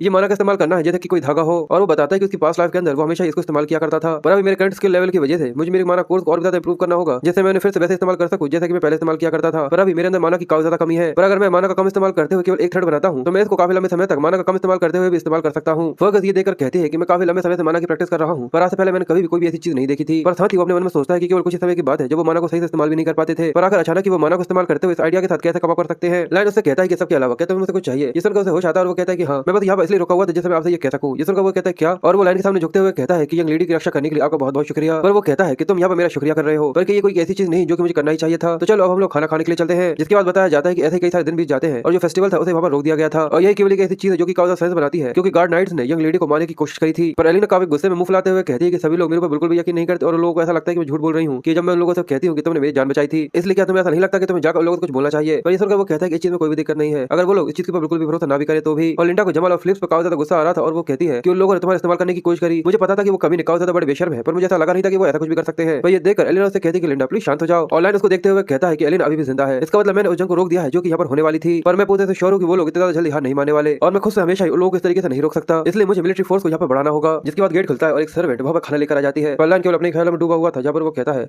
मुझे लगता है कि मुझे और भी पॉलिटिक्स के अंदर और भी ज्यादा डूबना होगा। पर अचानक जैसे उसके सामने वो जो डिश आती है वो ये देखकर थोड़ा सरप्राइज हो जाता है और वो लिंडा से कहता है कि आगे सबसे पहले हम लोगों को डेजर्ट सर्व क्यों किया गया है। ये सुनकर वो कहती है कि डेजर्ट, तुम्हें पता है कि आखिर हमारी सिचुएशन किस तरीके की है। जिसके बाद बाहर से जोर से चिल्लाने की आवाज आती है, जो सुनकर लाइन काफी ज्यादा हैरान हो गया था। वो लोग बाहर से चिल्लाते हुए कहते हैं कि हम लोगों को पैसे दो, क्योंकि तुम लोगों ने यहाँ पर फेस्टिवल को कैंसिल किया जिसकी वजह से हमें काफी ज्यादा डैमेज हुआ है। इसलिए वो लोग चिल्ला चिल्ला कर कह रहे थे कि हम लोगों को पैसे दो, हम लोगों को पैसे दो। और वहाँ पर काफी ज्यादा भीड़ लगी हुई थी। वो लोग कहते हैं कि बाहर आओ, हमें पता है कि तुम लोग पैसे में यहाँ पर स्विम कर रहे हो। और जो गार्ड्स होते हैं वो लोगों को शांत करने की कोशिश कर रहे थे। ये देखकर लाइन उससे कहता है कि आखिर असल में यहाँ पर क्या हो रहा है। तो लिंडा उससे कहती है मुझे काफी अच्छे तरीके से पता है कि आखिर ये क्या है। वो ये सुनकर वो थोड़ा कंफ्यूज था और वो उसे बताती है कि जैसा कि तुम्हें पता है, और वो बताती है कि जैसा कि तुम्हें पता है कि जो हमारा अकाउंट है वो कई सारे मर्चेंट से भरा हुआ है जो कि फेस्टिवल के आने की वजह से काफी ज्यादा पैसा कमाते हैं और काफी ज्यादा प्रॉफिट भी लेते हैं। और ये पिछले साल के लिए काफी ज्यादा अच्छा था, पर अब क्योंकि इस साल का जो फेस्टिवल है उसे केवल एक दिन ही चलाने के बाद यहाँ पर कैंसिल कर दिया गया था, उसकी वजह से ये चीज काफी ज्यादा सेंस बनाती है कि वो लोग काफी ज्यादा गुस्से में है। लाइन ये सुनने के बाद काफी हैरान होते हुए कहता है कि सच में हमारे अकाउंट की सिचुएशन कितनी ज्यादा बुरी है, और साथ ही वो सोचता है कि बिल्कुल भी अच्छा नहीं है और लगता है कि गुस्सा केवल और भी ज्यादा बढ़ेगा अगर मैंने यहाँ पर कुछ भी नहीं किया। इसलिए लाइन फर्गस से कहता है कि ओल्ड मैन फर्गस, आखिर हमारे सोल्जर्स क्या कर रहे हैं, जल्दी से उन लोगों को वहाँ पर भेजो जिससे वो क्राउड को यहाँ पर शांत कर सके। पर वो मुस्कुराते हुए कहता है कि हमारे पास ऐसा कोई भी नहीं है। ये सुनने के बाद लाइन काफी हैरान हो गया था, तो वो लोगों को बताता है कि हमारे जितने सोल्जर्स थे उनमें ज्यादातर को जंगल में भेज दिया गया है उन मॉन्स्टर्स की पोस्ट के पास, जहाँ पर वो फिर से रिकंस्ट्रक्शन कर सके उस और के रेड की वजह से। ये सुनकर लाइन गुस्से में कहता है कि डैम इट, के सारे वहाँ पर हैं। और वो बताता है कि जो पैरामोडियम में वो बेसिकली पूरी तरह से लड़ाई के अंदर ही रहता है, क्योंकि नॉर्थ के अंदर कई सारे बारबेरियंस रहते हैं और उसके टॉप मॉन्स्टर है जहाँ से कई मॉन्स्टर अचानक ही कभी भी वहाँ पर आ जाते हैं। और अब यहाँ पर ना ही पैसा है और ना ही कोई सोल्जर है, आखिर किस तरीके की मैस है। जिसके बाद वो लिंडा के पास जाता है, उसके कंधे पर हाथ रखते हुए कहता है कि हम लोगों को बात करने की जरूरत है। ये देखकर वो थोड़ी सी कंफ्यूज थी और वो उससे कहता है कि तुम ही हो ना जो कि मेरे पैसे को मैनेज किया करती हो। मैंने बिल्कुल सही कहा ना, तो चलो हम सभी का इस्तेमाल करते हुए इन मर्चेंट्स को यहाँ पर शांत करते हैं। पर वो कहती है कि हमारे पास तो ऐसा कुछ भी नहीं है। ये सुनने के बाद वो काफी हैरान हो जाता है और कहता है कि क्यों, आखिर क्या हुआ। तो वो बताती है कि आप इसके बारे में भूल चुके हैं कि काउंट ने आपके जो अलाउंस है पूरे कट आउट कर दिया है, क्योंकि आप पैसे को बिल्कुल पानी की तरह बहा रहे थे। ये सुनकर वो और हैरान होते हुए कहता है कि इसका मतलब ये है कि मेरे पास बिल्कुल भी पैसे नहीं है, मैं भी पूरी तरह बर्बाद हूँ। इसलिए वो लिंडा से कहता है अगर ऐसा है तो मुझे कुछ पैसे उधार दो, पर वो कहती है कि मैं ऐसा भी नहीं कर सकती। ये सुनकर और भी ज्यादा गुस्सा आता है और वो खिड़की के पास बैठा हुआ नीचे के नजारे देख रहा था और वो कहता है ना ही हमारे पास पैसे हैं और ना ही सोल्जर है, अगर हम लोग यहाँ पर क्या करें। अगर मेरे पास बिल्कुल भी पैसा नहीं है तो मैं यहाँ पर क्या कर लूंगा। अगर मेरे पास फ्यूचर का किसी तरीके का नॉलेज है भी, सबसे पहले मुझे जाकर पैसे कमाने होंगे और मुझे ऐसा नहीं लगता कि यहाँ पर कुछ ऐसा है जिसकी वजह से मैं स्टेट के अंदर ज्यादा पैसा कमा सकता हूँ। और हम किसी के पैरों को दिखाते हैं जो कि काफी तेजी से भागते हुए गेट खोलता है और चिल्लाते हुए लाइन को आवाज देता है। लाइन सुनकर थोड़ा कंफ्यूज जैसे उसकी तरफ देखता है तो वो देखता है कि वहाँ पर रिकार्डो खड़ा हुआ था। वो उससे पूछता है कि आखिर तुम इतना जल्दी में क्या हुआ, और वो कहता है कि रिकार्डो आखिर क्या हुआ, आखिर तुम इतना जल्दी में क्यों हो। रिकार्डो लंबी लंबी सांसें लेते हुए काफी ज्यादा घबराया हुआ था, पसीना पसीना होते हुए कहता है कि यहाँ पे काफी ज्यादा बड़ी दिक्कत आ गई है, ये यंग मास्टर कैनी आपसे मिलना चाहते हैं। लाइन सुनकर कंफ्यूज होते हुए कहता है क्या कैनी। जिसके बाद शिफ्ट होता है और हम सबको वन को दिखाते हैं जिसकी कंडीशन बहुत बुरी तरीके से खराब थी। उसकी एक आंख बहुत बुरी तरीके से सूजी हुई थी, यहाँ तक उसके नाक और मुंह से खून आ रहा था। और अचानक एक लड़का उसके चेहरे पर काफी जोरदार मुक्का दे मारता है जिसकी वजह से उसकी कंडीशन और भी ज्यादा खराब हो जाती है। जिसके बाद वो फिर से एक और काफी ज्यादा खतरनाक मुक्का बनाता है जो कि उसकी छाती पर दे मारता है, जिसकी वजह से सकोवान यहाँ पर मरते मरते बचा था, पर इसकी वजह से वो बहुत बुरी तरीके से घायल हो गया था। इसकी वजह से उसके मुंह से खून आने लगा था और यहाँ तक उसके आर्मर के ऊपर उस लड़के के मुक्के के निशान बन चुके थे। जैसे लाइन वहाँ पर आकर ये सब देखता है तो ये देखकर काफी ज्यादा हैरान हो जाता है, क्योंकि सकोवान की हालत बहुत बुरी तरीके से खराब थी और लगभग वो यहाँ पे शायद बेहोश हो गया था। वो लाइन को देखकर कहता है कि मास्टर, और वो उसको देखकर बहुत ज्यादा गुस्से में आ जाता है और वो ऊपर की तरफ देखता है कि कैनी उससे कहता है तो अच्छा तुम यहाँ पर हो। और उसके सामने काफी ज्यादा लंबा चौड़ा लड़का खड़ा हुआ था जिसके सामने लाइन बिल्कुल किसी बच्चे की तरह लग रहा था, बिल्कुल किसी छोटे से पिद्दे से बच्चे की तरह, और यही है जिसका नाम कैनी है। कैनी उसको चुपचाप से देख रहा था और वो कहता है कि मुझे काफी अच्छी तरीके से ये चेहरा याद है, ये लोग अकाउंट का हायर है जिसके साथ हम लोगों ने अलायंस बनाई हुई है, इसका नाम कैनी है। और एक समय पर केवल यही अकेला ऐसा लड़का था जो कि मेरा दोस्त हुआ करता था, पर अब ये मेरा दुश्मन है। और वो दोनों ही एक दूसरे को काफी ज्यादा गुस्से भरी नजरों से देख रहे होते हैं। अब कैनी सकोवान की इस तरीके से कंडीशन कर देने के बाद बड़े ही आराम से लाइन की तरफ बढ़ता हुआ आ रहा था। वह ये देखकर लाइन रिकार्डो से पूछता है कि आगे यहाँ पर ये क्या हो रहा है। ये सुनकर वो सारी सिचुएशन बताना चालू करता है कि असल में हम लोगों को एक रिपोर्ट मिली थी कि टेवरेंट के अंदर काफी डिस्टर्बेंस हो रहा है, इसी वजह से हम लोग यहाँ पे चेक करने के लिए आए थे। पर हम लोगों ने पता लगा है कि यहाँ पर केली और उनका जो स्क्वाड नाइट था वो यहाँ पर ये सब गदर कर रहे थे। और हम लोगों को पहचानने के बाद उन्होंने हम लोगों से रूमर्स के बारे में पूछा जो कि आपके बारे में थे, क्या वो पूरे सच है। तो कमांडर सकोवान आपके जो रूमर्स थे उनके बारे में डिटेल उनको एक्सप्लेन करना चालू कर रहे थे, पर अचानक ही उन्होंने उनका मुंह पकड़ा जिसके बाद बहुत बुरी तरीके से पीटना चालू कर दिया। और वो उसे कहते हैं कि आखिर तुम्हारी हिम्मत कैसे हुई मेरे सामने इस तरीके के झूठ बोलने की, और उसके बाद जो सब यहाँ पर हुआ है वो आपके सामने है। पर तब केली उसे टोकते हुए कहता है कि अगर तुम यहाँ पर सब कुछ बताना नहीं चाहते हो तो तुम्हारे लिए यही अच्छा है कि तुम सच बताओ, क्योंकि वो यहाँ पर ये क्लेम कर रहा था कि तुमने कभी ट्रेनिंग नहीं करी, उसके बाद भी कई सारे ऑक्स को वो भी अपने खाली हाथों से हरा दिया, और उसके बाद कुछ ऐसे एस्कॉर्ट नाइट्स है जिन लोगों ने तुम्हें धोखा दिया उनको भी तुमने मार गिराया। इसी वजह से मैंने इसे केवल थोड़ा सा वार्म अप कॉल दिया है जिसकी वजह से उसके जो सेंसेस है वो फिर से अपनी जगह पर आ जाए। जिसके बाद वो एक भारी आवाज में कहता है कि ऐसा कभी भी बिल्कुल भी नहीं होता, अगर तुमने यहाँ पर बिल्कुल भी झूठ बोलने की कोशिश ना की होती। लाइन को उसको देखकर काफी गुस्सा आ रहा था और वो घूर घूर कर उसी की तरफ देखते हुए कहता है कि बिल्कुल ये किसी तरीके का इंसान है, ये हमेशा मुझे इस तरीके से ट्रीट करता था जैसे कि मैं इसका कोई दोस्त हूँ। हर बार जब ये पैरामोडियम में विजिट करने के लिए आता था ये हर बार मुझसे किसी तरीके का पंगा लिया करता था, और सबके बाद भी कि वो वहाँ पर काफी तोड़फोड़ मचाया करता था और बहुत सारी दिक्कतें खड़ी कर दिया करता था। उसके बाद भी कोई भी उसे कुछ भी नहीं कह पाता था, क्योंकि बेसिकली सभी लोगों को ये लगता था कि ये मेरा एक दोस्त है। इसी वजह से कोई भी केली का कहा हुआ बिल्कुल भी टाल नहीं सकता, और ये बिल्कुल मुझसे काफी ज्यादा उल्टा है जिसको हमेशा काफी ज्यादा इंफीरियर कॉम्प्लेक्स रहा है। इसका कॉन्फिडेंस और बोल्ड बिहेवियर एक तरीके की क्वालिटी बताई जाती है जो कि हाईएस्ट के अंदर होनी चाहिए, और यही वजह थी जिसकी वजह से मुझे और ज्यादा क्रिटिसाइज किया जाता था। और ये सोच के वो मुस्कुराने लगता है। केली को ये देखकर थोड़ा सा कंफ्यूजन हो गया था और वो उसको देखकर कहता है, क्या करते हो मुझे इस तरीके से क्यों देख रहे हो? अब तक ये इस तरीके की प्रोवोकेशन की वजह से मेरे ऊपर हमला कर चुका होता। जिसके बाद हमें कुछ समय पहले का सीन दिखाया जाता है लोग काउंट के अंदर कि जहाँ पर जो केली था उसे बताया जाता है कि उसे लाइन को मारना होगा। ये सुनकर वो हैरान था और वो कहता है क्या? तो उसका नाइट बताता है कि अगर तुम इस टास्क के अंदर सक्सेसफुल हो जाते हो तो लोग की फैमिली के लिए काफी ज्यादा बड़ा सपोर्ट स्टैब्लिश हो जाएगा। ये सुनकर वो काफी देर तक सोचता है। जिसके बाद वो कहता है कि उसकी जैसे किसी इंसान के लिए कोई खास काम तो नहीं है, पर जो लाइन है वो भी अपनी लैंड का एक हायर है। तो बताओ आखिर मैं उसे वहाँ पर मार कैसे सकता हूँ? वो कहता है कि हम लोगों को लाइन को एक डुएल के अंदर लेकर आना होगा और हम इसको इस तरीके से दिखाना है कि जैसे कि दो हायर्स के बीच में किसी तरीके की बहस हुई थी जिसकी वजह से कितना ज्यादा बड़ा इंसिडेंट हो गया। मैं इसमें तुम्हारे साथ रहूंगा और तुम्हारा एस्कॉर्ट नाइट बनकर जाऊंगा और बाकी सिचुएशंस को आगे चलकर मैं संभाल लूंगा, इसलिए तुम्हें किसी भी तरह की कंसर्न को रखने की कोई भी जरूरत नहीं है। ये काफी ज्यादा अनकॉमन सी अपॉर्चुनिटी है खासकर तुम्हारे लिए। और के लिए सुनकर कहता है कि अगर मैं इसके बारे में सोचूं कि मुझे खुद के कजन को यहाँ पर मारना होगा तो चलो ये अभी आकर करते हैं। और उसके हाथों में ये सोच कर खुजली होना चालू हो जाती है और वो सोचता है कि वो लोग उसे इसलिए खत्म करना चाहते हैं क्योंकि सच में उसके अंदर किसी तरीके का बदलाव आया है। इसलिए वो मुस्कुराते हुए सोचता है कि अगर सच में कुछ ऐसा ही है और वो लाइन से कहता है कि अगर तुम यहाँ पर क्या कर रहे हो। ये सुनकर वो थोड़ा सा कंफ्यूज था और वो उसे आगे कहता है कि अगर तुम अभी वहाँ पर क्यों खड़े हुए हो, क्योंकि अब तुम्हें पता है कि मैं यहाँ पर हूँ तो तुम्हारे लिए यही अच्छा होगा कि तुम जाकर वो चीजें लेकर आओ जो कि तुमने मेरे लिए प्रिपेयर करी है। ये सुनकर वो थोड़ा कंफ्यूज था और कहता है क्या प्रिपेयर? केली कहता है कि मैंने सुना है कि जो फेस्टिवल है उसे यहाँ पर रोक दिया गया है, पर चलो हमारे मूड को काफी ज्यादा अच्छा करते हैं और एक काफी ज्यादा अच्छा समय बताते हैं। हम लोग हमेशा एक साथ रहते थे जब भी वो चीज यहाँ पर हुआ करती थी। मैंने बिल्कुल सही कहा ना? क्या मैं यहाँ पर कुछ गलत बोल रहा हूँ मेरे दोस्त? लाइन सबके बारे में सोचना चालू करता है और कुछ देर सोचने के बाद उसके दिमाग में आता है और वो कहता है यानी क्या तुम उसके बारे में बात कर रहे हो? और उसे याद आता है कि बिल्कुल जब भी वो यहाँ पर आया करता था तो मैं उसके लिए शराब और लड़कियों को तैयार करके रखता था। मैं हर बार उसकी रिक्वेस्ट को पूरा किया करता था क्योंकि मैं नहीं चाहता था कि वो मुझे बहुत ज्यादा पीटे और केवल इसी की वजह से जो मेरा पैसा था वो बहुत ज्यादा बर्बाद हुआ करता था। और अचानक उसे लिंडा की वो बात याद आती है जब उसने उसे बताया था कि लॉर्ड ने उसे पैसे देना इसलिए बंद कर दिया है क्योंकि वो पानी को बहुत ज्यादा बर्बाद किया करता था। अचानक इसके दिमाग में ये बात आती है और वो कहता है कि हमेशा से तो ये यहीं पर था और वो घूर कर किले की तरफ देखते हुए कहता है कि मेरे पैसे का सोर्स वो हमेशा से यहीं पर है। जिसके बाद अचानक किले लाइन के बाद चिल्लाते हुए उसे कहता है कि अगर तुम ये क्या कर रहे हो? अगर तुम्हें याद आ गया है तो तुम्हारे लिए यही अच्छा होगा कि तुम जल्दी से वो सारी चीजें यहाँ पर लेकर आओ। क्या तुम्हें ये दिखाई नहीं दे रहा कि मैं यहाँ पर वेट कर रहा हूँ? इसलिए वो कहता है कि बिल्कुल मेरे लिए यही अच्छा होगा कि मैं जल्दी से यहाँ पर लेकर आ जाऊँ। के लिए सुनकर थोड़ा सा कंफ्यूज था और वो आगे कहता है कि पर क्या तुम्हारे ऊपर कर्ज नहीं था जो कि तुम्हें मुझे चुकाना था? ये सुनकर वो नाइट भी यानी वो आदमी भी काफी ज्यादा कंफ्यूज होता है। यहाँ तक केली भी थोड़ा सा कंफ्यूज होते हुए कहता है कि कर्ज? अगर तुम ये क्या बात कर रहे हो? तो वो कहता है कि तुम्हें इसके बारे में पता है ना कि जब भी तुम यहाँ पर आते थे और मुझसे कहते थे तो सारी चीजों को मैं अपने खुद के पैसे से प्रिपेयर करता था। तो वो कहता है कि तुम्हें इसके बारे में पता है ना कि जब भी तुम यहाँ पर आते थे और कहते थे तो सारी चीजों को मैं अपने पैसों से तैयार करता था। तो अब जो पैसे थे वो मेरे थे, तो अब चलो मुझे वो वापस करो। मैं 1000 गोल्ड कॉइन में यहाँ पर मान जाऊंगा और जिसका प्रिंसिपल है वो अलग से देना होगा। केली कहता है क्या 1000 सोने के सिक्के? पर अगर सारी चीजों को मिलाया जाता भी वो 100 सोने के सिक्कों तक नहीं पहुंचती। और इसके अलावा वो सारी चीजें तुम मेरे इसलिए क्या करते थे क्योंकि तुम काफी ज्यादा शुक्रगुजार थे कि मैं तुम्हारा दोस्त हूँ। और वो बिल्कुल किसी फ्रेंडशिप फीस की तरह थी। पर वो कहता है कि फ्रेंडशिप फीस भाड़ में जाए, मैं तुम्हारे डॉलमेट की तरह था जो कि काफी लंबे समय से इस तरीके से कर रहा है, इसलिए सारे के सारे पैसे मुझे वापस करो उससे पहले कि मैं तुम्हें बहुत बुरी तरीके से पीट कर तुम्हारी खड़िया खड़ी कर दूं। मुझे बहुत सारा पैसा चाहिए वो भी अभी की अभी। क्या तुम्हें समझ में नहीं आता? ये सुनने के बाद सभी लोगों में शांति छा जाती है और रिकार्डो भी ये देखकर हैरान होते हुए कहता है कि मास्टर आखिर अभी आप ये क्या कह रहे हैं? पर फिर गुस्से में केली खड़ा हो जाता है और भारी आवाज में कहता है कि तुम इतने ज्यादा बोल्ड इसी वजह से एक्ट कर रहे हो क्योंकि मैं तुमसे काफी ज्यादा नरमी बरत रहा हूं और देखकर ऐसा लगता है कि तुम्हें सच इस चीज के ऊपर यकीन है कि तुम काफी ज्यादा बड़े हो चुके हो और काफी ज्यादा ताकतवर भी, क्योंकि जो तुम्हारे बेकार से और गलत रूमर से वो पूरे में फैले हुए हैं कि तुमने अकेले ही नाइट्स को हरा दिया था। पर तुम किसी कीड़े के अलावा कुछ भी नहीं हो, एक ऐसे पैरासाइट जो कि केवल जमीन पर रेंगता है और इसी वजह से सभी लोग नॉर्थ में तुम्हें काफी ज्यादा बड़ा बेवकूफ कहते हैं। इस सब के बाद भी कि भले तुम्हें खायरी क्यों ना हो उसके बाद भी केवल तुम खाली बकवासी किए जाते हो, इसलिए अपने को फिर से संभाल लो। और ये कहकर वो काफी ज्यादा भारी पंच बनाते हुए लाइन के ऊपर हमला करने वाला होता है। लाइन चुपचाप से ये सब देख रहा था जिसके बाद अचानक वो उसके अटैक को यहाँ पर डॉज कर लेता है। लाइन बड़े आराम से अपनी जगह पर खड़ा हुआ था और जैसे ही अटैक उसके काफी ज्यादा करीब आ जाता है लाइन बड़े आराम से उस अटैक को यहाँ पर डॉज कर लेता है। केली भी ये देखकर काफी हैरान था और सभी लोग भी काफी ज्यादा शॉक हो गए थे। ये देखकर केली काफी गुस्से में फिर से उसके ऊपर हमला करते हुए कहता है कि तुम बेकार छोटे से कीड़े कहीं के। पर अचानक लाइन नीचे की तरफ झुककर उसके अटैक को भी डॉज कर लेता है जिसके बाद उसके पेट पर काफी ज्यादा जोरदार मुक्का मारता है जिसकी वजह से केली को काफी जोरदार दर्द हुआ था। यहाँ तक उसके मुंह से खून की उल्टियां तक होना चालू हो जाती है। पर जैसे ही वो उसके ऊपर दूसरा अटैक करता है पर अचानक केली उसके दूसरे अटैक को यहाँ पर ब्लॉक कर लेता है। लाइन ये देखकर थोड़ा सा कंफ्यूज था क्योंकि केली अचानक यहाँ एक्टिंग करना चालू करता है और जोर से चिल्लाते चिल्लाते जमीन पर बैठ जाता है और खून की उल्टी करना चालू कर देता है। उसका एस्कॉर्ट नाइट उसके पास आता है और वो केली से कहता है कि मास्टर क्या आप ठीक है? और लाइन उठते हुए कहता है कि खड़े हो जाओ, इस तरीके से नाटक करना बंद करो, मुझे काफी अच्छे तरीके से पता है कि तुमने मेरे अटैक को यहाँ पर ब्लॉक कर लिया था। पर केली का एस्कॉर्ट नाइट उसके ऊपर चिल्लाते हुए कहता है कि पीछे रहो, आखिर तुम्हें क्या लगता है कि अगर तुम यहाँ पे क्या कर रहे हो? पर अब सभी लोगों के बीच में ये बात होना चालू हो जाती है कि सच में लाइन ने यहाँ पर केली को पीटा है कि किसी ने उसको सही तरीके से देखा था और इसी के बारे में सभी लोगों में बहस छिड़ जाती है। पर लाइन ये सब देखकर समझ रहा था कि अगर वो यहाँ पर क्या करने की कोशिश कर रहा है और वो कहता है कि क्यों ना मैं भी तुम्हारे साथ इसी तरीके से खेलूं। और केली उसकी तरफ देखकर मुस्कुराते हुए कहता है तो बताओ क्या तुम्हें मेरी एक्टिंग कैसी लगी? वो कहता है कि काफी ज्यादा कमाल का था, तुमने काफी ज्यादा अच्छे स्टेज को यहाँ पर जमा लिया है, बस अब तुम्हें ये दिखाना है कि यहाँ पर उसकी गलती है। जिसके बाद सभी लोगों की नजरों में वो काफी ज्यादा आगे दिखेगा। पर अब इस सब के बाद बस तुम्हें उसे डुएल के लिए चैलेंज करना होगा। और केली भी कहता है कि बिल्कुल ये काफी ज्यादा रेयर अपॉर्चुनिटी है एक ऐसे इंसान के लिए जो कि काफी ज्यादा पावरफुल बैकिंग कर सकता है और मैं पूरी तरह से कोशिश करूंगा कि मेरा जो लास्ट इंप्रेशन है वो काफी ज्यादा अच्छा हो। क्योंकि उसे वो सब याद आ रहा था जब ये आदमी आकर केली से कहता है कि अगर वो यहाँ पर सक्सेसफुल हो जाता है तो उसकी फैमिली के लिए काफी ज्यादा पावरफुल सपोर्ट मिलेगा। वो खड़ा होते हुए कहता है कि अब ये काफी ज्यादा अच्छा समय आ चुका है कि मुझे पैरामोडियम के साथ हमारे जो टायर है उन्हें कट ऑफ कर लेना चाहिए। इसलिए वो अपने ग्लव निकालकर लाइन के ऊपर फेंकने वाला होता है और चिल्लाते हुए कहता है कि मुझे इस तरीके से बेइज्जत करने की हिम्मत भी कैसे हुई? तुमने एक नोबल की डिग्निटी को यहाँ पर काफी ज्यादा ठेस पहुंचाई है इस तरीके से मेरे ऊपर हमला कर, इसलिए मैं तुम्हें यहाँ पर डुएल के लिए चैलेंज करना चाहता हूँ। पर वो अपनी बात पूरी करता उससे पहले लाइन उसके चेहरे पर अपना ग्लव दे मारता है जिसकी वजह से वो भी काफी शॉक हो गया था क्योंकि लाइन उससे कहता है कि मैं तुम्हें यहाँ पर डुएल के लिए चैलेंज करना चाहता हूँ। अब यहाँ पर जो केली का ईगो था वो बहुत बुरी तरीके से ब्रेक हो गया था और उसे बहुत ज्यादा गुस्सा आ रहा था। और लाइन उससे कहता है कि तुमने यहाँ पर मेरी इंसल्ट करी है पैरामोडियम के लोगों के सामने और मैं एक हायर हूँ और साथ ही तुमने मेरे नाइट की काफी ज्यादा बेइज्जती करी है नोबिलिटी की डिग्निटी को इस तरीके से पूरे तरह कचरा कर। तो तुम इसके बारे में बिल्कुल भी मत सोचना कि तुम इतनी आसानी से यहाँ से निकल जाओगे। क्या तुम्हें ये बात समझ में आ रही है? ये सुनने के बाद केली को काफी ज्यादा गुस्सा आ रहा था और वो हंसते हुए कहता है कि बिल्कुल मुझे ऐसा लगा था कि तुम काफी ज्यादा बड़े बेवकूफ हो, पर मुझे ये नहीं पता था कि तुम इतने ज्यादा बड़े बेवकूफ हो कि तुम खुद की कवर यहाँ पर खोद लोगे। इसलिए वो कहता है कि ठीक है मैं तुम्हारे चैलेंज को यहाँ पर एक्सेप्ट करता हूँ। और वो अपनी काफी ज्यादा बड़ी तलवार उसके सामने रखते हुए कहता है कि चीज से पछताने की कोशिश मत करना अगर तुम यहाँ पर मर जाते हो। पर तभी लाइन रिकार्डो को आवाज देता है और उसे कहता है कि जितने मर्चेंट्स उन सभी को यहाँ पर लेकर आओ। पर तभी लाइन रिकार्डो को आवाज देता है और उससे कहता है कि जितने मर्चेंट्स है जो कि यहाँ पर प्रोटेस्ट कर रहे हैं कैसल के सामने, उन सभी को यहाँ पर लेकर आओ, क्योंकि मैं यहाँ पर लोगों को एक ऑफर देता हूँ जिससे वो यहाँ पर काफी ज्यादा पैसा बना सकते हैं। और सीन शिफ्ट होता है और लायन कहता है कि फेस्टिवल अचानक यहाँ पर कैंसिल हो गया, जिसकी वजह से जिसका एटमॉस्फेयर था वो अचानक काफी ज्यादा गर्मा गर्मी के अंदर बदल गया और अचानक वो फिर से काफी ज्यादा ठंडा हो चुका है और अपने पीछे कई सारे टूरिस्ट को छोड़ चुका है जो कि यहाँ से न जाकर काफी ज्यादा रिग्रेट नहीं कर रहे हैं। और वो अभी तक स्टेट के अंदर थे और वो ये सोच रहे थे कि आखिर अब यहाँ पर क्या होने वाला है, क्योंकि वो लोग अभी तक ना ही अपना पैसा और ना ही समय यहाँ पर बिल्कुल भी स्पेंड कर पाए थे। और इसी तरीके की सिचुएशन के अंदर अगर उन्हें किसी तरीके का इवेंट मिल जाता है जहाँ पर वो काफी ज्यादा एंजॉय कर सकते हैं तो क्या होगा। और हमें दिखाया जाता है कि जो लायन होता है वो काफी ज्यादा ऊपर खड़ा हुआ था और सभी लोगों के सामने लायन और केली आमने सामने खड़े हुए थे और वहाँ पर काफी ज्यादा भीड़ लगी हुई थी, जहाँ पर बताया जा रहा था कि डुएल होने वाला यंग मास्टर केली और लायन के बीच में। और इसी वजह से सभी लोग उन दोनों के ऊपर बैट लगाना चालू कर देते हैं, पर सभी लोग यहाँ पर केली को देखकर केवल उसी के ऊपर बैट लगा रहे थे और उसी को केवल चेयर कर रहे थे। अब उन दोनों के ऊपर इस तरीके से बैट लगी होने की वजह से वहाँ पर जितने मर्चेंट थे वहाँ पर काफी ज्यादा भीड़ होना चालू हो गई थी और जितने भी उन लोगों के सामान थे वो काफी ज्यादा तेजी से बिकने लगे थे, जिसकी वजह से वो सब काफी ज्यादा प्रॉफिट कमा रहे थे। और इस सबके बीच में बैठा हुआ एक मोटा सा इंसान उन लोगों से कहता तो आ जाओ चलो आओ लगाते हैं बैट, आगे कौन लगाएगा यहाँ पर पैसे। और अब सभी के सभी लोग केवल केली के ऊपर बैट लगाने पर लगे हुए थे। वहाँ पर पैसों की बारिश होती है पर सभी के सभी केवल अपनी सेफ्टी देख रहे थे। केली ये देखकर कहता है कि अगर तुम्हारी हिम्मत भी कैसे हो इतनी ज्यादा खतरनाक डूल को एक मार्केट प्लेस बनाने की, इसलिए मैं इस चीज को पहले क्लियर कर देता हूँ हम लोगों की शुरू करने से पहले, और मेरी तलवार यहाँ पर नहीं रुकने वाली अगर तुम यहाँ पर सरेंडर भी कर देते हो। ये सुनकर लाइन थोड़ा कंफ्यूज होता है और वो कहता है कि बिल्कुल, और यही तो है जिसके पीछे असल में तुम यहाँ पर आए हो। और इसलिए लाइन उससे कहता है कि चलो देख ऐसा लगता है कि लोग यहाँ पर काफी ज्यादा इकट्ठे हो गए तो चलो इस चीज को शुरू करते हैं। पर तभी केली का नाइट चिल्लाना चालू कर देता है। ये देख लाइन थोड़ा कंफ्यूज था और वो कहता है कि मुझे ऐसा नहीं लगता कि अगर ऐसा ही रहा तो किसी भी तरीके की प्रॉपर बैट यहाँ पर लग सकती है। सभी लोग ये देखकर थोड़ा कंफ्यूज होते हैं और वो आदमी ये चेक करने के बाद कहता है क्योंकि यहाँ पर कोई भी ऐसा नहीं है जिसने लाइन के ऊपर ₹1 भी लगाया हो। लाइन ये सुनकर उसी की तरफ देख रहा था और सभी लोग भीड़ में यही बात करना चालू कर देते हैं कि ये चीज काफी ज्यादा फेयर है क्योंकि जो रिजल्ट है वो काफी ज्यादा ऑब्वियस है। इस बच्चे के मास्टर केली के सामने जीतने का एक भी चांस नहीं है। जाओ जल्दी से किसी ऐसे बेवकूफ को लेकर आओ जो कितना ज्यादा बेवकूफ हो जो कि दूसरी तरफ भी बैट लगा सके। केली ये देखकर हंसते हुए लाइन से कहता है कि लगता है कि जो मार्केट प्लेस है वो भी तुम्हें यहाँ पे इग्नोर कर रहा है, क्यों ना हम लोग इस कॉन्टेस्ट को चेंज कर दे जो कि बैटिंग का है। चले से बदलते हैं और देखते हैं कि आखिर ये यंग मास्टर केली के खिलाफ कब तक खड़ा रह सकता है। वो ये सब बात ही कर रहे थे पर अचानक एक नाइट आता है जो कि काफी ज्यादा पैसा लेकर आया हुआ था, जो कि अपने सारा पैसा लाकर टेबल पर रख देता है और कहता है कि मैं लाइन के ऊपर बैट लगाना चाहता हूँ। और ये कोई और नहीं सकवान था और रिकार्डो था। ये देखकर लाइन के चेहरे पर मुस्कुराहट आ गई थी, जिसके बाद और भी ज्यादा पैसा होता है जो कि उस थैली के ऊपर रख दिया जाता है और एलिना और लिंडा दोनों के दोनों लाइन के ऊपर बैट लगाते हैं। ये देखने के बाद रिकार्डो काफी ज्यादा हैरान हो गया था। लाइन भी सारा पैसा देकर काफी ज्यादा सरप्राइज था और सभी लोग वहाँ पर एलिना को देखने के बाद काफी ज्यादा सरप्राइज होते हैं। एलिना उससे कहती है मुझे लगता है कि ये तुम्हारी पूरा सफिशिएंट होगा। मैंने बिल्कुल सही कहा। ये देखकर आदमी कहता है कि बिल्कुल बिल्कुल ये तो काफी होगा। वो नाइट ये देखकर थोड़ा सरप्राइज था और वो केली को इशारा करता है। ये देखकर केली कहता है कि वो लोग यहाँ पर मुझे बिना किसी रीजन के वेट करवा रहे हैं। ये सुनने के बाद वो कहता है अगर ऐसा है तो चलो इस चीज को शुरू करते हैं। ऑनलाइन केली से कहता है कि तुम्हें पता है ना कि मैं उम्र में तुमसे बड़ा हूँ, इसलिए ये चीज मेरे लिए काफी ज्यादा अजीब सी होगी, इसलिए मैं चाहता हूँ कि सबसे पहले तुम यहाँ पर मूव करो, यानी सबसे पहले आकर तुम मेरे ऊपर हमला करो। ये सुनने के बाद केली थोड़ा सरप्राइज हो गया था और वो अपनी तलवार निकाल लेता है और उसको काफी ज्यादा अच्छी तरीके से घुमाते हुए अपने सामने रख लेता है। केली को प्रोवोक करते हुए कहता है कि आ जाओ आकर मेरे ऊपर हमला करो। केली ये देखने के बाद वहीं पर बैठ गया था और वो कहता है तुम्हें ऐसा नहीं लगता कि ये चीज काफी ज्यादा लेट हो चुकी है कि अब तुम यहाँ पर किसी बड़े की तरह एक्ट करो। जिसके बाद वो चीज को स्टार्ट करता है और जंप करते हुए लाइन के ऊपर हमला करने के लिए आने लगता है और वो सच में काफी ज्यादा बड़े खतरनाक से दानव की तरह लग रहा था। उसकी आंखें चमक रही थी और वो लाइन के ऊपर हमला करने के लिए आ रहा था। वो देखने में सच में काफी ज्यादा डरावना था। पर जैसे वो लाइन के ऊपर हमला करता है लाइन अपनी तलवार के साथ उसके अटैक को ब्लॉक कर लेता है, पर उस चीज में काफी ज्यादा दिक्कत आ रही थी क्योंकि यहाँ पर उसकी स्ट्रेंथ काफी ज्यादा थी और उसका बॉडी वेट भी काफी ज्यादा था। और वो हंसते हुए लाइन से कहता है कि अब चीज में काफी ज्यादा देर हो चुकी है कि अब तो अपने चेहरे को यहाँ पर कहीं जाकर छुपा सको। जिसके बाद वो अपनी तलवार को घुमाता है और जल्दी से उसे स्ट्राइक देता है, जिसकी वजह से लाइन पीछे की तरफ सरक गया था। जिसके बाद वो अपनी तलवार को उल्टा घुमाते हुए जिस अटैक करता है पर लाइन काफी ज्यादा आसानी से इसे डॉज कर लेता है। ये देखने के बाद केली जल्दी से घूमता है और उसके ऊपर एक जोरदार किक देने वाला होता है। इसकी वजह से वहाँ पर काफी ज्यादा बड़ी बेव बनती है और जो नीचे की जमीन होती है उसके ऊपर काफी ज्यादा क्रैक्स आ गए थे। ये देखने के बाद सभी लोग काफी ज्यादा सरप्राइज थे क्योंकि वहाँ पे गड्ढा हो गया था। लोग कहते हैं कि जैसे हम लोगों को यंग मास्टर केली से उम्मीद करनी चाहिए थी। लाइन तो उनका एक अटैक भी यहाँ पे एंड्योर नहीं कर सकता। ये सुन रहा केली एरोगेंस से मुस्कुरा रहा था और लाइन उसको चुपचाप से देख रहा था और कहता है कि जरा इस इंसान को तो देखो। पलिंडा ये देखकर काफी ज्यादा घबराई हुई थी और वो उसको पकड़ते हुए कहती है कि यंग लेडी आखिर हम लोग यहाँ पर क्या कर सकते हैं, आखिर यहाँ पे क्या हो रहा है, हमको जाकर जल्दी उसको रोकना चाहिए। पर केली का नाइट ये देखकर मुस्कुराते हुए कहता है कि अब इस चीज में काफी ज्यादा देर हो चुकी है, इस चीज से फर्क नहीं पड़ता कि आखिर उसका अपोनेंट कौन है। जैसे उन लोगों ने ये चीज डिसाइड करी थी कि वो केली के खिलाफ अपनी तलवार को खड़ा करेंगे, वो पहले एक जाल के अंदर फंस चुके थे। केली का अपोनेंट पहले काफी ज्यादा बुरी तरीके से डर जाता है उसकी इमेंस पावर की वजह से। उसके बाद वो लगभग उसे पूरी तरह कंज्यूम कर लेता है और आदमी के बाद एक भी चांस नहीं होता कि वो उसके ऊपर ज्यादा भी काउंटर अटैक कर सके। जिसके बाद वो अपनी सारी एनर्जी का इस्तेमाल करते हैं जिससे वो उसके ऊपर हमला कर सके, पर आखिर में वो यहाँ पर हार जाते हैं। और काफी लंबे देर तक ऐसा करने की वजह जो अपोनेंट होता है वो काफी ज्यादा थक जाता है और आखिर में सारे अटैक्स को डॉज करने के बाद वो आखिर में एक ऐसी ओपनिंग देता है जिसकी वजह से वो अपने केवल अंदर से मिलता है। और केली हमेशा ही इस तरीके से आसानी से जीत जाता है और इस टैक्टिक का इस्तेमाल करते हुए वो अभी भी लाइन से लड़ रहा था जहाँ पर लाइन उसके हर एक अटैक को डॉज कर रहा था और पीछे की तरफ सरकता जा रहा था। पर केली ये देखकर उससे कहता है कि तुम बिल्कुल पहले के जैसे हो, पर ऐसा लगता है कि जो तुम्हारे स्किल्स है वो पहले से थोड़े बहुत तो बढ़ चुके हैं। फिर वो आगे कहता है कि चीज काफी सेंस बनाती है क्योंकि तुम शुरुआत से ही काफी ज्यादा भागने में तेज रहे हो। और ये कहते हुए उसने लाइन के ऊपर काफी ज्यादा पावरफुल और काफी ज्यादा हैवी अटैक किया था जिसको सहने में उसे काफी ज्यादा दिक्कत आ रही थी। जिसके बाद वो अपनी तलवार का इस्तेमाल करते हुए लाइन को अपनी तरफ खींचता है जिसके बारे में लाइन को जरा सा भी अंदाजा नहीं था। इस वजह से अगले पल लाइन आसमान में दिखता है क्योंकि केली ने उसे काफी ज्यादा तेजी से ऊपर की तरफ फेंका था और वो आसमान में पहुंच चुका था। सभी लोग ये देखने के बाद बहुत ज्यादा डर गए थे और सभी लोग मुंह खुले के खुले रह जाते हैं। यहाँ तक रिकार्डो भी ये देखकर बहुत बुरी तरीके से घबरा गया था। ये देखकर वो नाइट काफी ज्यादा मुस्कुराते हुए कहता है कि लाइन के लिए अब ये चीज सब कुछ खत्म हो चुकी है और अब उसका यहाँ पर केवल मौत ही है। लाइन भी ये देख रहा था कि वो सच में सभी लोगों के काफी ज्यादा ऊपर है और केली उसको इस तरीके से देखकर काफी ज्यादा खुश था। पर केली नीचे आते हुए कहता है कि मैं चाहता था कि मैं तुम्हारे ऊपर नरमी बरतूं, पर ऐसा लगता है कि अब तुमने यहाँ पर लिमिट्स को क्रॉस कर दिया है। इसलिए जैसे वो फिर से एरिना के अंदर आता है वो काफी ज्यादा तेजी से भागते हुए केली के ऊपर हमला करने के लिए आगे बढ़ जाता है। केली भी देखकर थोड़ा सा कंफ्यूज और सरप्राइज हो गया था और लाइन ने अचानक ही माला का इस्तेमाल करते हुए उसके पेट पर काफी ज्यादा गहरा कट कर दिया था। इसकी वजह से वो भी काफी ज्यादा सरप्राइज था और वो नाइट भी देखते हुए काफी हैरान होता है और वो कहता है कि वो फिर से एक स्टेबल स्टेट के अंदर वापस आ चुका है और उसने अपने पैरों के अंदर माना को भी कंस्ट्रेंट कर लिया है। और वो केली से थोड़ी दूर जाकर खड़ा हो गया था और वो उससे कहता है कि तुम सच में काफी ज्यादा एरोगेंट स्पोर्ट्समैन हो, तुम हमेशा यही सोचते हो कि तुम काफी ज्यादा स्ट्रॉन्गर हो क्योंकि जो तुम्हारे अपोनेंट है वो तुम्हारी केवल थोड़ी सी स्ट्रेंथ देखने के बाद काफी ज्यादा डर जाता है। पर यहाँ पर मुझे ये मौका दो कि मैं तुम्हारी आंखें खोल सकूं। और ये कहते हुए वो फिर से अपना स्टैंड लेकर केली के सामने आकर खड़ा हो गया था। केली को ये देखकर काफी ज्यादा गुस्सा आता है और वो गुस्से में चिल्लाते हुए कहता है और आखिर तुम्हारी हिम्मत कैसे हुई कि आखिर तुम मुझसे कुछ ऐसा बोल सको और आखिर तुम ऐसा कुछ कैसा करोगे। कुछ तरीके से अपनी तरफ बढ़ता हुआ देखकर लायन जल्दी से अपनी जगह पर घूमता है और अपनी किक उसकी तलवार पर दे मारता है, जिसके बाद उसकी स्विंग से बचते हुए जल्दी से वो आसमान में घूमना चालू कर देता है और गोल गोल घूमते हुए उसके शरीर पर कई सारे कट्स लगा देता है और बड़े आराम से और काफी ज्यादा स्टाइलिश तरीके से फिर से नीचे आ जाता है। ये देखने के बाद केली को और ज्यादा गुस्सा आता है और वो अपनी तलवार से उसको यहाँ पर स्टैप करना चाहता था, पर वो जल्दी से उसकी तलवार के अटैक को यहाँ पर डॉज कर लेता है और उसकी तलवार के ऊपर पैर रखकर बड़े ही आराम से उसको यहाँ पर पूरी तरह दबा देता है। और जिन लोगों ने सकीरो खेला है उन लोगों को ये चीज काफी अच्छी तरीके से पता होगी। जिसके बाद वो उसके ऊपर अपना फाइनल अटैक करता है और उसके गले के ऊपर काफी गहरा कट लगा देता है, जिसके बाद वो बड़े आराम से खड़ा हो गया था और इस तरीके से अपना को पूरे खून खोन देखता हुआ केली काफी ज्यादा सरप्राइज था। सभी लोगों की भी आंखें फटी की फटी रह गई थी और सभी लोगों के ऊपर ऐसा लग रहा था कि जैसे कोई काफी ज्यादा बड़ा पहाड़ आकर गिर गया हो। अचानक शोर होना चालू हो जाता है और सभी लोग पागलों की तरह चिल्ला रहे थे कि आखिर अभी यहाँ पर क्या हुआ है, क्या लाइन सच में इतना ज्यादा इंप्रूव हो चुका है, रुको क्या उस डुएल का यहाँ पर विनर बन चुका है। डेविड, हम लोगों ने तो मास्टर केली के ऊपर वेट लगाई थी और एली ने ये देखकर लिंडा से कहती तो तुमने देखा वो कितनी आसानी से यहाँ पर जीत गया। और सकोवान को भी यहाँ पर इसकी वजह से काफी ज्यादा अच्छा लग रहा था, वजह से सच में काफी ज्यादा गुस्सा आ रहा था वो नाइट था जो कि केली को यहाँ पर अपने साथ लेकर आया था। केली अपने आप को देखते हुए कहता है कि जो ये घाव है वो काफी ज्यादा हल्के हैं, अगर वो चाहता तो उनको और ज्यादा गहरा बना सकता था। क्या उसने ये सब जानबूझकर किया है और आगे इसके जैसे एक पंख इस तरीके की सोर्समैनशिप के लेवल्स को किस तरीके से दिखा सकता है। और वो गुस्से भरी नजरों में लाइन की तरफ देख रहा था जैसे कि लाइन भी कुछ सोच रहा हो, जिसके बाद वो अपनी तलवार को साइड में फेंक देता है। केली ये देखकर काफी ज्यादा कंफ्यूज था और लाइन कहता है कि हम दोनों के स्किल्स में काफी ज्यादा लंबा चौड़ा गैप है, इस तरीके से तो बिल्कुल भी मजा नहीं आएगा, इसलिए मैं अभी से तुमसे केवल अपने बेयर हैंड से लड़ूंगा। ये सुनने के बाद केली की जो प्राइड होती है वो और भी ज्यादा नीचे दब जाती है, जैसे कि किसी ने गड्ढा खोद कर उसे बहुत बुरी तरीके से दबा दिया हो। उसे बहुत ज्यादा गुस्सा आ रहा था जैसे कि लाइन ने उसके ऊपर केरोसिन डालकर आग लगा दी हो। लाइन कहता है कि मुझे लगता है कि मुझे अपॉर्चुनिटी का इस्तेमाल करते हुए तुम्हें थोड़ा सा सिखाना चाहिए, वो भी मेरे खाली बेयर नकल्स के साथ। केली ये सुनकर कंफ्यूज था और वो कहता है क्या तुम मुझे कुछ सिखाना चाहते हो। वो कहता है कि बिल्कुल, क्योंकि तुम ये देख ही चुके हो कि हम दोनों के स्पोर्ट्समैनशिप जो लेवल है वो बिल्कुल एक दूसरे से मैच नहीं करती, इसलिए मुझे लगता है कि मुझे हैंकरशिप को यहाँ उठाना ही चाहिए, तो इसलिए मुझे अब हैंडीकैप बनना ही होगा। अब मैं यहाँ पर केवल अपने हाथों से लड़ाई करूंगा जिसमें तुम कुछ कर सकते हो। ये सुनकर वो थोड़ा सा कंफ्यूज होता है और इसके अलावा मैं 2000 सोने के सिक्के और बैट पर लगाता हूँ जिनका जो इंटरेस्ट होगा वो दुगना हो जाएगा अगर मैं यहाँ पर जीता हूँ। सभी लोग इसकी वजह से काफी ज्यादा सरप्राइज थे कि 2000 और सोने के सिक्के और यहाँ पर वो खाली हाथों से लड़ेगा। सभी लोग इसी के बारे में बात कर रहे थे और जो नाइट होता है वो ये देखकर और ज्यादा पसीना पसीना हो गया था और हैरान भी। और वो हैरान होते हुए कहता है कि आखिर की हिम्मत भी कैसे हुई कि इसने केली को केवल बेयर हैंड की फाइट के लिए चैलेंज किया है। मैंने ऐसा कभी नहीं सोचा था कि ऐसा कोई दिन आएगा, पर सच में मुझे इसका यहाँ पर काफी ज्यादा शुक्रिया करना चाहिए क्योंकि लगता है कि जो किस्मत है वो अभी भी मेरी तरफ ही है। वो आदमी चिल्लाते हुए कहता है कि ठीक है, जो एडिशनल बेट थी उसको यहाँ पर लगा दिया गया है और अब जो यंग मास्टर लाइन है वो केली से यहाँ पर बेयर हैंड से लड़ने वाले हैं। सभी लोग ये सुनने के बाद और ज्यादा हैरान हो जाते हैं और सभी लोग कहते हैं कि हम लोगों ने केली के ऊपर बेट लगाई है, इसलिए वो सभी लाइन के लिए कहते हैं कि उसको यहाँ पर हरा दो। पर अब कुछ ऐसे भी लोग होते हैं जिनके पास पैसे थे इसलिए वो यहाँ पर लाइन के ऊपर भी बेट लगाना चालू कर देते हैं। पर केली ये सब सुनने के बाद काफी ज्यादा ठहाके लगाकर हंसना चालू कर देता है और कहता है कि केवल खाली हाथों से मुझे इस तरीके से हंसाना बंद करो, बिल्कुल आगे बढ़ो और मुझसे बिना किसी हथियार के लड़ो। और ये कहकर वो अपने क्लोव को आसमान में फेंक देता है और अपनी तलवार को उठाते हुए कहता है कि पर फिर भी मैं केवल अपनी तलवार ही इस्तेमाल करूंगा। और ये कहते हुए सच में काफी ज्यादा डरावना सा मॉन्स्टर लग रहा था जो कि एक लड़के के ऊपर हमला कर रहा हो। ये देखकर लिंडा उसके ऊपर चलाते हुए कहती कि अगर तुम किस तरीके की बेवकूफ हो, यंग मास्टर जल्दी से अपनी तलवार उठाओ। और दूसरी तरफ केली जैसे अपनी तलवार को घुमाते हुए लाइन के ऊपर हमला करता है वो सच में काफी ज्यादा डरावना सा लग रहा था। पर लाइन ये देखकर मुस्कुराते हुए कहता है जैसे मुझे लगा था, मुझे लगता है कि मुझे कुछ सेंस तुम्हारे अंदर डाल देना चाहिए। केली की तलवार जैसे स्ट्राइक होती है उसकी जाकर जमीन पर लगती है। पर लाइन काफी ज्यादा आसानी से उससे बच गया था, जिसके बाद वो किसी बॉक्सर की तरह घूमता है और अपने फुटस्टेप का इस्तेमाल करते हुए वो उसकी तलवार को घुमाने की कोशिश कर रहा था। पर लाइन काफी ज्यादा तेजी से घूमकर आता है और उसके कंधों के पास आ जाता है, जिसके बाद वो उसके ऊपर अटैक करता है और सबसे पहले उसके पैर के ऊपर किक दे मारता है जिसकी वजह से केली को बहुत ज्यादा दर्द हो रहा था। पर वो यहाँ पर कहाँ रुकने वाला था, कोई कपर कट लगाता है और केली के मुंह पर दे मारता है जिसकी वजह से उसकी जौ से यहाँ पर खून आना चालू हो गया था और साथ ही उसने यहाँ पर माना का भी इस्तेमाल किया था जिसकी वजह से केली को यहाँ पर काफी तकलीफ हो रही थी और इसकी वजह से वो फिर से अपने घुटनों के बल आ जाता है और यहाँ तक उसके मुंह से खून आ रहा था। ये देखने के बाद वो काफी ज्यादा हैरान था और वो कहता है कि आखिर ये क्या हो रहा है, आखिर इस तरीके का कमीना मुझे इस तरीके की मूवमेंट्स कैसे दिखा पा रहा है। सभी भीड़ ये देखकर काफी ज्यादा हैरान होती है और कहती है कि इसमें सच में काफी ज्यादा मजा आ रहा है, लगता है कि लाइन यहाँ पर जीतने वाला है। पर लाइन केली को मार करते हुए कहता है, यानी उसे काफी ज्यादा चिढ़ाते हुए कहता है कि जल्दी से खड़े हो जाओ, अभी तक तो मैंने यहाँ पर सही से शुरुआत भी नहीं करी है। केली को ये सुनने के बाद पूरे तन बदन में आग लग चुकी थी और वो काफी ज्यादा गुस्से में दांत पीसते हुए आगे बढ़ता है और अपनी बड़ी तलवार को घुमाते हुए फिर से लाइन के ऊपर हमला करने की कोशिश करता है। और उसके जितने भी अटैक्स होते हैं लाइन बड़े आराम से उन सभी को डॉज कर रहा था और जैसे जैसे वो अटैक कर रहा था उनको काफी ज्यादा आसानी से ब्लॉक करते हुए उसके ऊपर ही हमला करता है। तो इस तरीके से लड़ रहा केली ये देखकर कहता है कि आज से पहले ऐसा कभी भी नहीं हुआ था कि तुम सीधे मेरी आंखों के अंदर देख सको, तुम खुद से ही अपने आप ही झुक जाते थे जब भी मैं तुम्हें दिखा करता था। पर मुझे यहाँ पर तुम्हें मानना होगा जिससे मैं लोगों की फैमिली के फ्यूचर को यहाँ पर सिक्योर कर सकूं। पर जिस तरीके की कंडीशन उसकी लाइन कर रहा था देखकर ऐसा बिल्कुल भी नहीं लग रहा था कि केली यहाँ पर उसका कुछ बाल भी उखाड़ सकता है। उसकी कंडीशन धीरे धीरे कर और ज्यादा खराब होती जा रही थी क्योंकि लाइन लगातार उसके ऊपर पंचेस की बारिश किया जा रहा था। वो लगातार उसके ऊपर अपर कट डाउन कट और लगातार पंचेस पे पंचेस दिया जा रहा था और ऐसे ही लगातार उसके ऊपर कई देर तक पंचेस की बारिश करने की वजह से यहाँ पर उसकी जो हालत होती है वो काफी ज्यादा खराब होती जाती है और वो यहाँ पर रुकने के लिए बिल्कुल भी तैयार नहीं था। वो यहाँ पर काफी ज्यादा थक गया था पर फिर भी वो केली के ऊपर लगातार पंचेस पे पंचेस दिया जा रहा था और वो ऐसा तब तक करता है जब तक केली की जो विल पावर होती है वो पूरी तरह खत्म नहीं हो जाती। और हमें दिखता है कि जो उसकी शक्ल थी वो देखने में काफी ज्यादा फनी थी क्योंकि इतने ज्यादा मुख्य खाने की वजह जो उसकी शक्ल थी वो गुब्बारे की तरफ फूल गई थी। जिसके बाद लाइन केली को उसके बालों से पकड़ता है और उसको खींचना चालू कर देता है और उसको देखते हुए कहता है कि मुझे तुम्हारे पिता के ऊपर काफी ज्यादा दया आ रही है। जिसका वो थोड़ा सा कंफ्यूज था और लाइन उससे आगे कहता है काउंट लोगी ने पैरामोडियम की काफी ज्यादा मदद करी है जब हमारी कंडीशन काफी ज्यादा खराब हुआ करती थी और वो भी केवल इसी वजह से क्योंकि वो मेरे फादर के एक दोस्त हुआ करते थे। पर ऐसा लगता है कि जो उनका लड़का है उसके दिमाग में कुछ और अलग चीजें चल रही हैं। ये सुनने के बाद केली को अचानक एक मेमोरी ट्रिगर होती है और हमें दिखाया जाता है कि आज से कुछ साल पहले की एक रात होती है जहाँ पर काफी ज्यादा बारिश हो रही थी, जहाँ पर केली के फादर कहते हैं कि पैरामोडियम में फिर से और भी ज्यादा सपोर्ट भेजो। सभी लोग ये सुनकर कहते हैं इसकी वजह से लोग उनको समझाने के लिए कहते हैं कि भले ही आप काउंट पैरामोडियम के एक दोस्त है पर फिर भी हम लोग यहाँ पर काफी ज्यादा कड़ी मेहनत का सामना करना पड़ रहा है। अगर आप लगातार उस जमीन के ऊपर इतना ज्यादा पैसा क्यों लगा रहे हैं जो कि हमारी खुद की है ही नहीं, आप उनकी मदद ऐसा कर रहे हैं जैसे कि एक टूटी बाल्टी के अंदर कोई पानी भरने की कोशिश करता है। अभी केवल एक हफ्ता ही हुआ था उसके बाद आप यहाँ पर वापस आए और आप फिर से पैरामोडियम की मदद करने के लिए जाना चाहते हैं। इसकी वजह से केली को काफी ज्यादा गुस्सा आ रहा था और वो इसलिए अपने फादर से कहता है कि फादर वहां पर मत जाइए, सभी लोग यहाँ पर आपको रोकने की कोशिश कर रहे हैं तो आखिर आप बार बार पैरामोडियम की मदद करने की कोशिश क्यों कर रहे हैं। ये सुनने के बाद केली के फादर उसकी तरफ देखकर कहते हैं क्योंकि हम लोग एक दूसरे के दोस्त हैं, इसके अलावा इस चीज की कोई और वजह नहीं है। जैसे केली को ये सब याद आता है तो वो काफी ज्यादा हैरान हो गया था। जिसके बाद लाइन उसके ऊपर काफी ज्यादा जोरदार पंच मारने वाला होता है। ये देखकर वो बहुत बुरी तरीके से डर गया था और जल्दी से अपनी दोनों आंखें बंद कर लेता है और लाइन कहता है कि मुझे लगता है ये चीज तुम्हें सिखाने के लिए काफी होगी। ये सुनने के बाद केली फिर से कंफ्यूज होते हुए जैसे अपनी आंखें खोलता है तो अपना हाथ आगे बढ़ाते हुए कहता है कि खड़े हो जाओ। केली अब इसकी वजह से काफी ज्यादा शर्मिंदा हो चुका था और वो यहाँ पर सच में बहुत बुरी तरीके से गिर चुका था अपनी खुद की नजरों में। इसी वजह से वो सभी लोगों के सामने एडमिट करता है और कहता है कि मैं यहाँ पर अपनी हार मानता हूँ। वहाँ पर खड़े हुए सभी लोग ये सुनने के बाद काफी ज्यादा हैरान हो गए थे और यहाँ तक उनके पैरों की जो जमीन थी वो तक पूरी तरह हिल चुकी थी और वो नाइट भी बहुत बुरी तरीके से घबरा गया था। जिसके बाद अनाउंस कर दिया जाता है कि जो लाइन है वो यहाँ पर चीज को जीत चुका है और जिन लोगों ने उसके ऊपर बैट लगाई थी वो लोग इसकी वजह से काफी ज्यादा खुश होते हैं। पर कई सारे लोगों को तो अभी तक ये चीज काफी ज्यादा नामुमकिन सी लग रही थी और एलिना के अलावा पैरामोडियम के भी सभी लोग ये देखने के बाद काफी ज्यादा हैरान थे। पर ये देखने के बाद वो नाइट छली से भागते हुए किले के पास जाता है और उसके कान में चिल्लाते हुए कहता है, आखिर तुम यहाँ पर इतनी ज्यादा आसानी से हार कैसे मान सकते हो? इस वजह से क्योंकि यहाँ पर तुम केवल थोड़ी सी डिसएडवांटेज के अंदर थे। आखिर तुम यहाँ पर क्या कर रहे हो? मैं तुम्हारे ऊपर भरोसा किया था। पर वो उससे कहता है कि अब चलो यहाँ से चलते हैं, ये सब खत्म हुआ। ये सुनने के बाद वो नाइट काफी कंफ्यूज था और वो कहता है क्या, और उसको इसकी वजह से काफी ज्यादा गुस्सा आ रहा था और वो कहता है कि सच में ये लड़का तो कुछ जरूर से ज्यादा ही कमजोर निकला। और तभी पीछे से लाइन आता है जो कि उस नाइट से कहता है कि क्यों, अब ऐसा लगता है कि अब समय आ चुका है। ये सुनकर वो थोड़ा सा कंफ्यूज था और लाइन कहता है कि अब मैं वो सब कर सकता हूँ जो कि मैं चाहता था। मैंने बिल्कुल सही कहा ना? ये सुनने के बाद वो नाइट कंफ्यूज था और वो कहता है कि आखिर तुम्हारा मतलब क्या है? पर तभी वो सभी लोगों के सामने चिल्लाते हुए कहता है कि सभी लोग इस चीज के ऊपर ध्यान दीजिए। ये इंसान यहाँ पर ये वॉलंटियर कर रहा है कि वो यहाँ पर आपके खाने और पीने का जितना भी पैसा होगा जो कि यहाँ पर सभी इकट्ठे हुए उसके लिए पूरा पे करेगा। ये सुनने के बाद वो नाइट काफी बुरी तरीके से घबरा गया था और वो कहता है क्या, और सभी लोग इसकी वजह से काफी ज्यादा खुश हो जाते हैं। पर वो नाइट जल्दी से लाइन के पास आते हुए कहता है कि पर मैं इस चीज के लिए बिल्कुल भी एग्री नहीं करता, इसलिए जो तुमने एस्टीमेट दिया है उसको जल्दी से वापस लो। पर ये सुनकर वो उसके कंधे पर हाथ रख देता है और कहता है ये इस डुएल को हारने की कीमत है, कम से कम तुम्हें इतना तो करना ही चाहिए। और मैं ये चीज क्लियर कर देता हूँ कि ये चीज बिल्कुल भी बैट के ऊपर डेडिकेटेड नहीं थी, इसलिए अब यहाँ से वो 2000 सोने के सिक्के यहाँ पर लेकर आ जाना जो कि हम लोगों ने बैट लगाई थी, और साथ ही वो 1000 सोने के सिक्के भी। और ये कहकर वो जैसे उस नाइट के ऊपर ताकत लगाता है वो यहाँ पर काफी जल्दी से जमीन के ऊपर आ जाता है और वो उसे माना के प्रेशर के अंदर दबाते हुए कहता है कि अगर तुमने यहाँ से भागने की कोशिश करी तो तुम्हें पता होगा कि आखिर तुम्हारे साथ यहाँ पर क्या हो सकता है। और उस नाइट ने भी लाइन के स्वरूप को देख लिया था जिसकी वजह से उसे भी ऐसा लग रहा था कि वो सच में यहाँ पर मर सकता है, इसलिए वो यहाँ पर हार मानते हुए कहता है कि ठीक है मैं समझ गया। और लाइन बड़ी ओपी तरीके से उन्होंने स्टेडियम के अंदर छोड़कर वहां से चला जाता है। जिसके बाद सीन शिफ्ट होता है और हम अगले ही दिन लाइन के रूम के अंदर का सीन दिखाते हैं कि वहाँ पे काफी ज्यादा बड़ा चेस्ट आया हुआ था जिसके अंदर बहुत सारा सोना था। लाइन उसको देखकर काफी ज्यादा खुश होता है पर उसको देखते हुए कहता है कि इतने सारे पैसे से मैं केवल एक छोटे से मर्चेंट ग्रुप को यहाँ हायर कर सकता हूँ, पर फिर भी ये कोई छोटा सा अमाउंट नहीं है, पर फिर भी पैसे को बढ़ने में काफी लंबा समय लगेगा और वो मेरा इतने लंबे समय तक वेट नहीं करने वाला। और जो मेरे दिमाग में बिजनेस चल रहा है उसको रियलिटी के अंदर लेकर आने में मुझे काफी ज्यादा जल्दी करना होगा। पर अचानक वहाँ पर लिंडा और एलिना आ जाते हैं जो कि काफी ज्यादा मुस्कुरा रहे थे। ये देखने के बाद लाइन उन दोनों की तरफ देखता है और कहता है कि क्या हुआ। एलिना उससे पूछती है कि बिग ब्रदर आखिर आप इतना सारा पैसा कहाँ पर लगाने के बारे में सोच रहे हैं? ये सुनकर वो कहता है कि तुम्हें इसमें कुछ चाहिए, पर वो कहती है कि नहीं मैं तो बस यहाँ ये पूछ रही हूँ। लिंडा कहती है कि ये तो ऑब्वियस है कि आखिर वो ये पैसा कहाँ इस्तेमाल करने वाला है। ये सुनकर वो थोड़ा कंफ्यूज था और वो कहती है कि जो लेडी एमिलिया है उनका बर्थडे काफी ज्यादा जल्दी आने वाला है, इसी वजह से तुमने यहाँ पे काफी ज्यादा कमाल का शो दिखाया है जिससे तुम उनके लिए काफी ज्यादा महंगा सा गिफ्ट ले सको। सच में तुम तो काफी ज्यादा ट्रांसपेरेंट हो। पर एलिना मुंह बनाते हुए कहती है ये सब केवल इसी वजह से किया जिससे तुम तुम्हारी फियांसे की नजरों में काफी ज्यादा अच्छे दिख सको। पर ये सुनने के बाद काफी कंफ्यूज होता है और वो कहता है क्या मेरी एक फियांसे भी है? और उसकी शक्ल देखने के बाद वो दोनों भी काफी ज्यादा कंफ्यूज होते हैं और वो उनसे पूछता है कि मेरी कोई फियांसे है? एडला कहती है कि अब तुम इस तरीके शर्माने की जरूरत नहीं है, हम लोगों को पता है कि तुम यहाँ पे बेवकूफ बनने की कोशिश कर रहे हो क्योंकि तुम्हें काफी ज्यादा शर्म आ रही है क्योंकि हम लोग तुम्हारे दिमाग को पढ़ सकते हैं। एलिना कहती है कि हम लोग उस एमिलिया की बात कर रहे हैं जो कि रेफोल्ड काउंट की है। पर ये सुनने के बाद लाइन के जो एक्सप्रेशंस होते हैं वो बिल्कुल भी ऐसे नहीं लग रहे थे कि जैसे ये सुनकर उसे काफी ज्यादा प्यार आ रहा हो, इसकी वजह से वो काफी ज्यादा गुस्से में आ गया था और वो कहता है कि वो औरत और हमें काफी ज्यादा बड़ी स्पाइडर दिखाई जाती है जिसके नाम के नीचे लिखा हुआ था एमिलिया रेडफोल्ड। इसके बाद वो बताता है कि जो नोबल्स की नोबल्स होते हैं वो लोग उसकी जो नेचर है उसके बारे में काफी अच्छे तरीके से जानते हैं कि वो सभी लोगों के सामने काफी ज्यादा दयावान बनने की कोशिश करती है और अपने स्टेटस हट कर लोगों की मदद करती है। इसी वजह से कई सारे नेशंस की जो टेरिटोरीज है वो उसकी सपोर्ट करने के लिए काफी ज्यादा उत्सुक रहते हैं। पर असल में जैसा कि वो लोगों को दिखाती है असल में वो बिल्कुल भी वैसी नहीं है क्योंकि बाद में उसने रिबेल करना चालू कर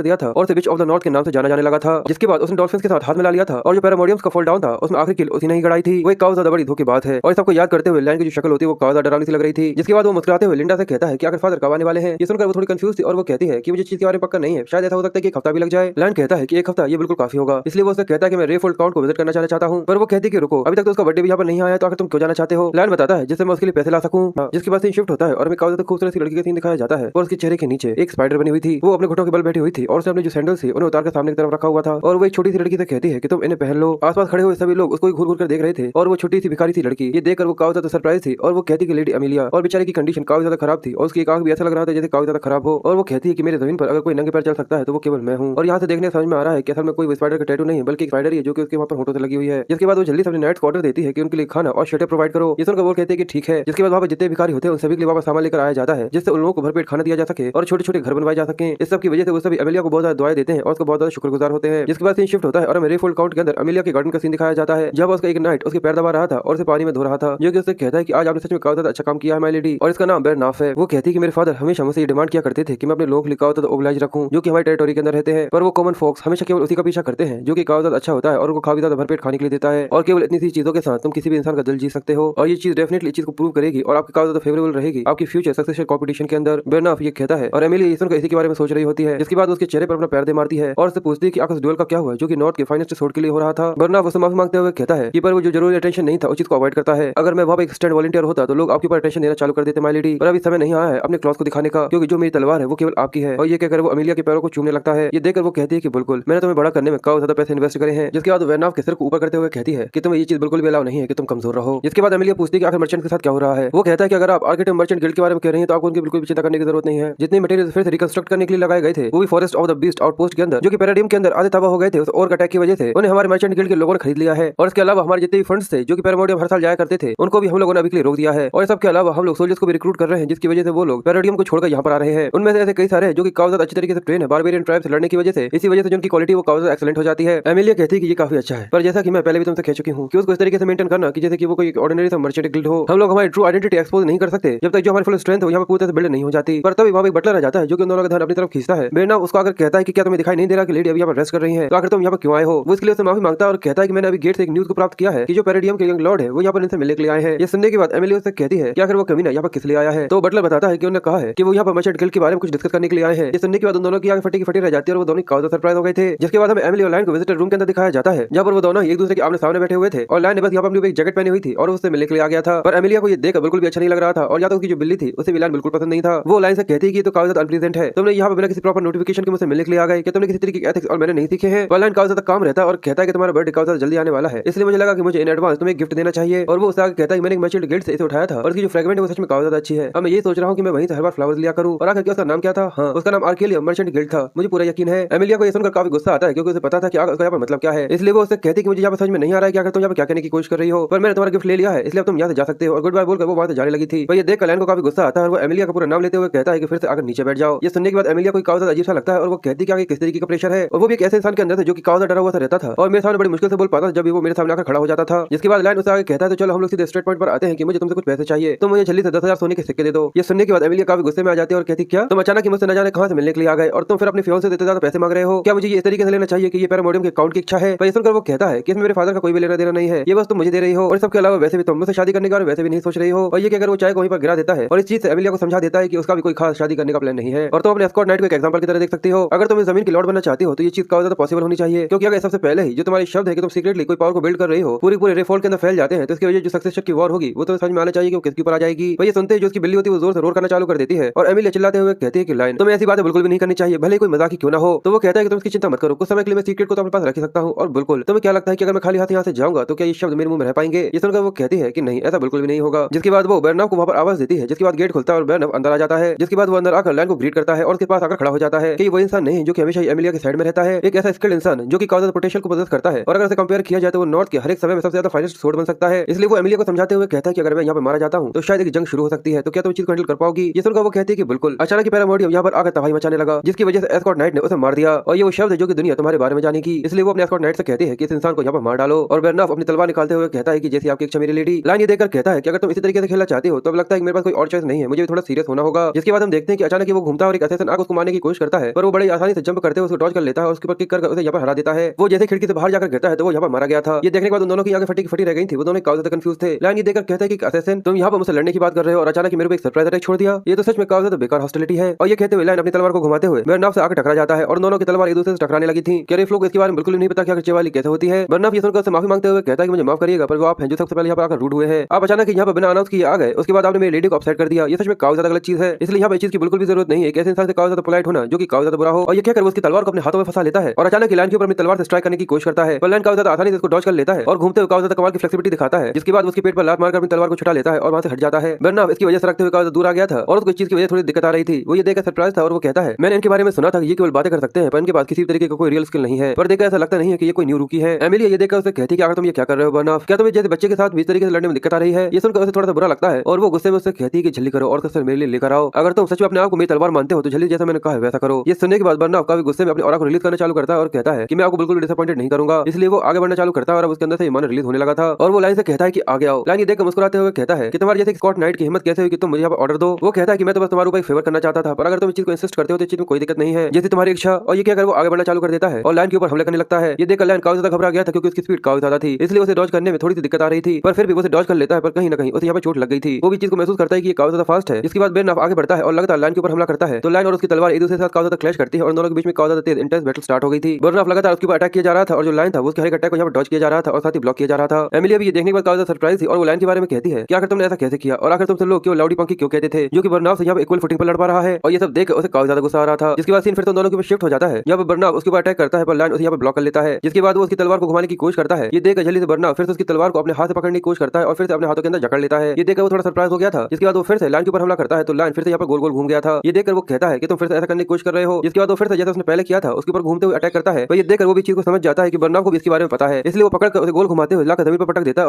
और कहता है कि ये चीज चीज भी मेरे ऊपर 2 बार काम नहीं करेगी। और उसके इस तरीके से लाइन को जमीन पर पटकने की वजह से उसे यहाँ पर काफी दर्द हो रहा था और यहाँ पर काफी चोट लग गई थी, जिसके बाद बर्नाफ फिर से अपनी तलवार के साथ उसके ऊपर टैकल करने की कोशिश करता है, पर लाइन सही समय पर उसे देखते हुए उसकी तलवार के ऊपर किक करता है और जल्दी से गोल गोल घूमते हुए पीछे आकर सड़क खड़ा हो जाता है। साथ ही वो सोचता है, देखकर लगता है कि वो इस तरीके से माना यूजिंग को इंडोर कर पा रहा है। बर्नाफ कहता है कि यंग लॉर्ड, आप सच में उससे काफी ज्यादा अलग है जो कि मैंने आपके बारे में सुना हुआ था, और कहा जाता है कि कभी भी उस चीज के ऊपर भरोसा मत करो जब तक तुम सामने से उसे आकर कभी ना लड़ो, जिससे तुम्हें सच्चाई के बारे में पता लगेगा। और ये सोर्समैनशिप, इसको देख के ऐसा नहीं लगता कि ये कोई भी सिस्टमेटिकली तरीके से सीख सकता है। इसको देखकर तो ऐसा लगता है कि जैसे कि सच में आपने रियल कॉम्बैट एक्सपीरियंस को लिया हुआ हो। क्या ऐसा हो सकता है कि आप बारबेरियन से लगातार लड़ते रहते हो जिसकी वजह से नेचुरली ही आप इस चीज से अडेप्ट हो गए हो। इस तरीके की मेथड्स काफी ज्यादा खतरनाक बैटलफील्ड के अंदर तो काम कर सकते हैं, पर मेरे खिलाफ बिल्कुल भी काम नहीं करेंगे। और ये कहकर उसने लाइन की तलवार को पीछे फेंक दिया था, जिसके बाद वो आगे बढ़ते हुए उससे कहता है कि आपका डेविएशन यहाँ पर खत्म होता है। लाइन ये देखकर कहता है कि सच में काफी ज्यादा डिफिकल्ट है जैसा कि मुझे लगा था। एक नैरो प्रिसाइज थ्रस्ट, एक ऐसी तलवार से कंसिस्टेंट टारगेट करना जो कि किसी के सीधे सिर के ऊपर लगा रहा हो, जो कि तुम्हारे सेंस ऑफ डायरेक्शन और टाइमिंग के ऊपर निर्भर करता है। और क्लोज कॉम्बैट के अंदर ये चीज काफी ज्यादा मुश्किल हो जाती है, क्योंकि शायद इस चीज को काफी ज्यादा ओवरकम करता है, जिसकी वजह से केवल टेक्निक से इसको यहाँ पर हराया जा सके। और पहली जगह पर यह है कि ये कोई एक ऐसा अपोनेंट नहीं है जिससे मैंने अभी तक इस तरीके से कभी लड़ाई लड़ी हो। पर जैसा कि तुम भी देख सकते हो कि मेरे पास भी यहाँ पर ज्यादा समय नहीं है, और ये अगर वो अपने माना को रिलीज करने लगा था, जिससे वो थ्रेड बनाता है और अपनी तलवार को उसे पकड़ लेता है, और जैसे वो उसे खींचता है बर्नाफ आगे बढ़ते हुए ये देख लेता है और वो कहता है कि ये माना है और उससे बनी हुई एक रस्सी। और जैसे उसका ध्यान तब तक पीछे जाता तब तक देर हो चुकी थी, क्योंकि जिसकी तलवार थी वो अचानक आगे बर्नाफ के पीछे टकराती है, जिसकी वजह से उसके सिर से खून आना चालू हो गया था। और उसके जो सेंसेस थे वो कुछ समय के लिए यहाँ पर पूरे से ब्लर हो जाते हैं। इसलिए मौका देखकर लाइन जल्दी से जंप करता है और अपने घुटना उसके मुंह पर दे मारता है। इसकी वजह से उसकी नाक फूट गई थी और यहाँ पर जो उसके सेंसेस थे वो पूरे से चले गए थे। ये देखकर वो हैरान था और कहता है कि आखिर आखिर ने ये कैसे किया। एमिली ये देखकर बहुत ज्यादा डर जाती है, इसलिए वो बर्नाफ को आवाज देती है और लाइन जल्दी से अपनी तलवार को हवा में पकड़ते हुए बर्नाफ को यहाँ पर मारने की कोशिश करता है। पर उसका जो अटैक होता है भले ही पावरफुल था, पर बर्नाफ उसे यहाँ पर रोक लेता है, जिसके बाद वो जल्दी से अपना को संभालने के लिए पीछे की तरफ उसको धक्का देता है, जिसकी वजह से लाइन सरकते हुए थोड़ा सा पीछे आ गया था, पर उसने अपने आप को संभाल लिया था। जिसके बाद बर्नाफ एमिलिया से कहता है कि मेरी लेडी आपको यहाँ से जाना होगा, क्योंकि मैं यहाँ पर आपकी सेफ्टी की गारंटी नहीं ले सकता अगर ऐसा ही चलता रहा तो, क्योंकि अब से मैं अपनी पूरी ताकत लगा दूंगा जिससे मैं इन्हें यहाँ पर हरा सकूं। लाइन ये देख इसके बारे में सोचते हुए कहता है कि अब जो मैं देखने वाला हूँ ये वही है जो कि मुझे काफी ज्यादा पसंद है, क्योंकि मैं भी इतने लंबे समय से किसी ऐसे अपोनेंट से नहीं मिला था जो कि सच में इतना ज्यादा एंटरटेनिंग हो। और ये कहते हुए वो भी काफी ज्यादा सीरियस हो रहा था। एमिली अब बहुत अपनी जान बचाकर भाग चुकी थी और वो इसी के बारे में सोच रही थी, और वो कहती है कि आखिर लाइन की मेरी इस तरीके से बेइज्जती करने की हिम्मत भी कैसे हुई, और आखिर वो बेवकूफ कौन था जिसने मर्चेंट गिल्ड की इस इन्फॉर्मेशन को लीक कर दिया उस बेवकूफ इंसान को। इस चीज का कोई रास्ता ही नहीं है कि आखिर वो सबके बारे में डिटेल में जा सके अगर कोई इसको आपस के बारे में बताया ही नहीं। और उसके बारे में जो रूमर्स फैले हुए थे कि उसने ऑक्स को मारा है, अपनी छोटी बहन की रक्षा असेसिन से करी है, और यहाँ तक लोगी के हार को भी हराया है। पर उस कमीने के पास को जज करते हुए मुझे ऐसा लगा था कि वो बस लक होगा या फिर उसकी फैलाई हुई झूठी इन्फॉर्मेशन, पर आगे इसके बारे में कौन सोच सकता था कि वो सच हो सकता है। इसी वजह से उसे लाइन के ऊपर काफी ज्यादा गुस्सा आ रहा था और वो आगे भागते हुए कहती कि आगे जो गार्ड्समैन जो स्टेशन के ऊपर लगाए हुए थे अगर उन्होंने यहाँ पर कुछ भी क्यों नहीं किया है। पर जैसे वो वहां पर पहुंचकर देखती है तो जो उसके सभी गार्ड्स थे वो सभी मारे गए थे। उन सभी के बीच में एक लेडी खड़ी हुई थी जिसको देखकर वो काफी ज्यादा शॉक थी और वो कहती है कि आगे ये कौन है। और जैसे वो पलटती है तो हमें पता चलता है कि ये लिंडा है, जो कि एमिलिया को देखकर कहती है कि काफी लंबा समय हो गया माय लेडी। ये देखने के बाद एमिलिया हैरान होती है और कहती है कि ये तो लाइन की मेड है, पर आखिर तुम यहाँ क्या कर रही हो। पर एमिलिया यहाँ पर कुछ कर पाती है उससे पहले लिंडा उसे चुप होने का कहती है और अचानक वो उसके करीब आकर अपना चाकू उसके गले पर रख देती है। ये देखने के बाद वो बहुत ज्यादा सरप्राइज हो गई थी और वो उससे कहती है कि चुप हो जाओ। एमिलिया काफी ज्यादा घबराई हुई थी और वो कहती है कि अभी तक तुम उस अनप्लीजेंट स्पाइडर को अपने होठों के ऊपर रखे हुए हो, और ये कहकर वो उसे उठा लेती है। और लिंडा कहती है कि मुझे पूरा यकीन है कि ये एंगेजमेंट सेरेमनी से है, और मुझे याद है कि मैंने काउंट रेनफोल्ड और हमारे लॉर्ड के उस कन्वर्सेशन को सुना था। तुम्हारे सिबलिंग्स ने तुम्हारे ऊपर काफी ज्यादा क्रीपी स्पाइडर डाल दी थी जिसकी वजह तुम बहुत ज्यादा डर गई थी। उसके बाद तुमने स्पाइडर्स को पालना चालू कर दिया जिससे तुम उनसे बदला ले सको। और मुझे इसके बारे में आइडिया नहीं है कि क्या तुम स्ट्रॉमा से बाहर निकलने के लिए ये सब कर रहे हो या फिर ये केवल बस दिखाने के लिए है। पर मुझे ये कहने के लिए माफ कर दीजिएगा, पर माय लेडी ये आपके ऊपर बिल्कुल भी सूट नहीं करता। ये कहकर वो स्पाइडर को जमीन पर फेंक देती है, जिसके बाद अपने पैरों से उसे पूरी तरह कुचल देती है और आगे कहती है और क्या मैं आपसे यहाँ पर कॉर्पोरेट करने का कह सकती हूँ। जिसके बाद सीन शिफ्ट होकर फिर से लाइन और बर्नाफ की उस लड़ाई के ऊपर आ जाता है। यहाँ पर बर्नाफ काफी ज्यादा खतरनाक तरीके से ऑर्डर रिलीज कर रहा था और अब अपनी पूरी ताकत लगाने वाला था। लाइन इसे महसूस करते हुए कहता है कि अब यहाँ की जो हवा है वो काफी ज्यादा रफ हो चुकी है। सच में काफी ज्यादा अमाउंट का माना है जो कि काफी ज्यादा ओवरवेलमिंग है।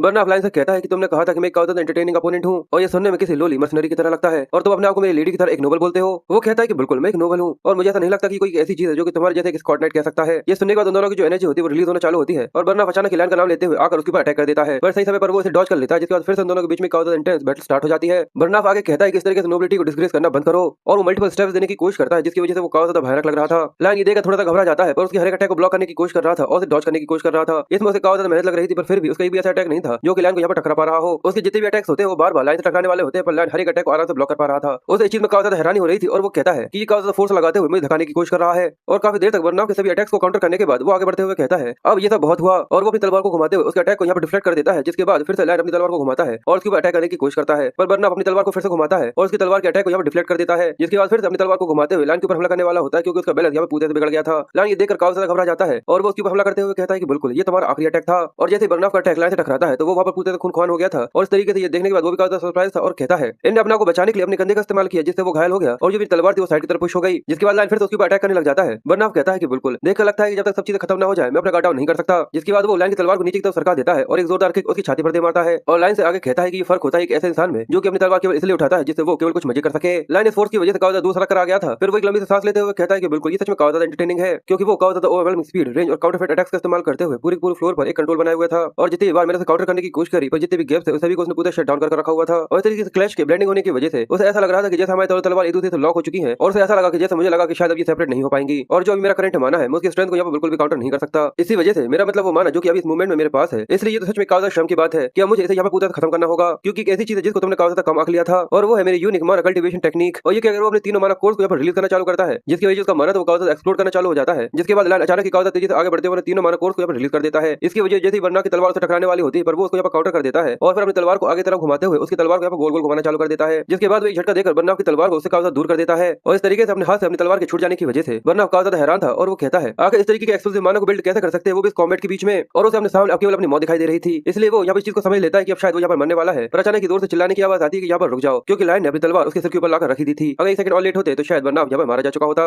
एमिली और लिंडा दोनों भी यहाँ पर आ चुके थे। एमिली ये देखकर रोने चालू कर देती और कहती कि ले जाओ वो 10,000 सोने के सिक्के यहाँ से लो और जल्दी से मेरी नजरों के सामने दफा हो जाओ। लायन कहता है कि ये तो कितनी ज्यादा शर्म की बात है, ये कितना ज्यादा अच्छा होता जब मैं तुमसे बड़े प्यार से बोला था तो तुम आराम से उसे हैंड ओवर कर देती। जिसके बाद वो वरना की जान को यहाँ पर बख्श देता है और आगे बढ़ना चालू करता है। लिंडा कहती है पर क्या ये लवर्स की कॉल के लिए कुछ ज्यादा खतरनाक नहीं था? वो कहता है मुझे लगता है कि जो हमारे ओपिनियन है वो काफी ज्यादा अलग है, पर अमेलिया मुझे लगता है कि अब तुम्हारे लिए मेरे पास एक काफी बुरी न्यूज है, क्योंकि जो फीस थी अब वो बढ़कर 20,000 सोने के सिक्के हो चुकी है।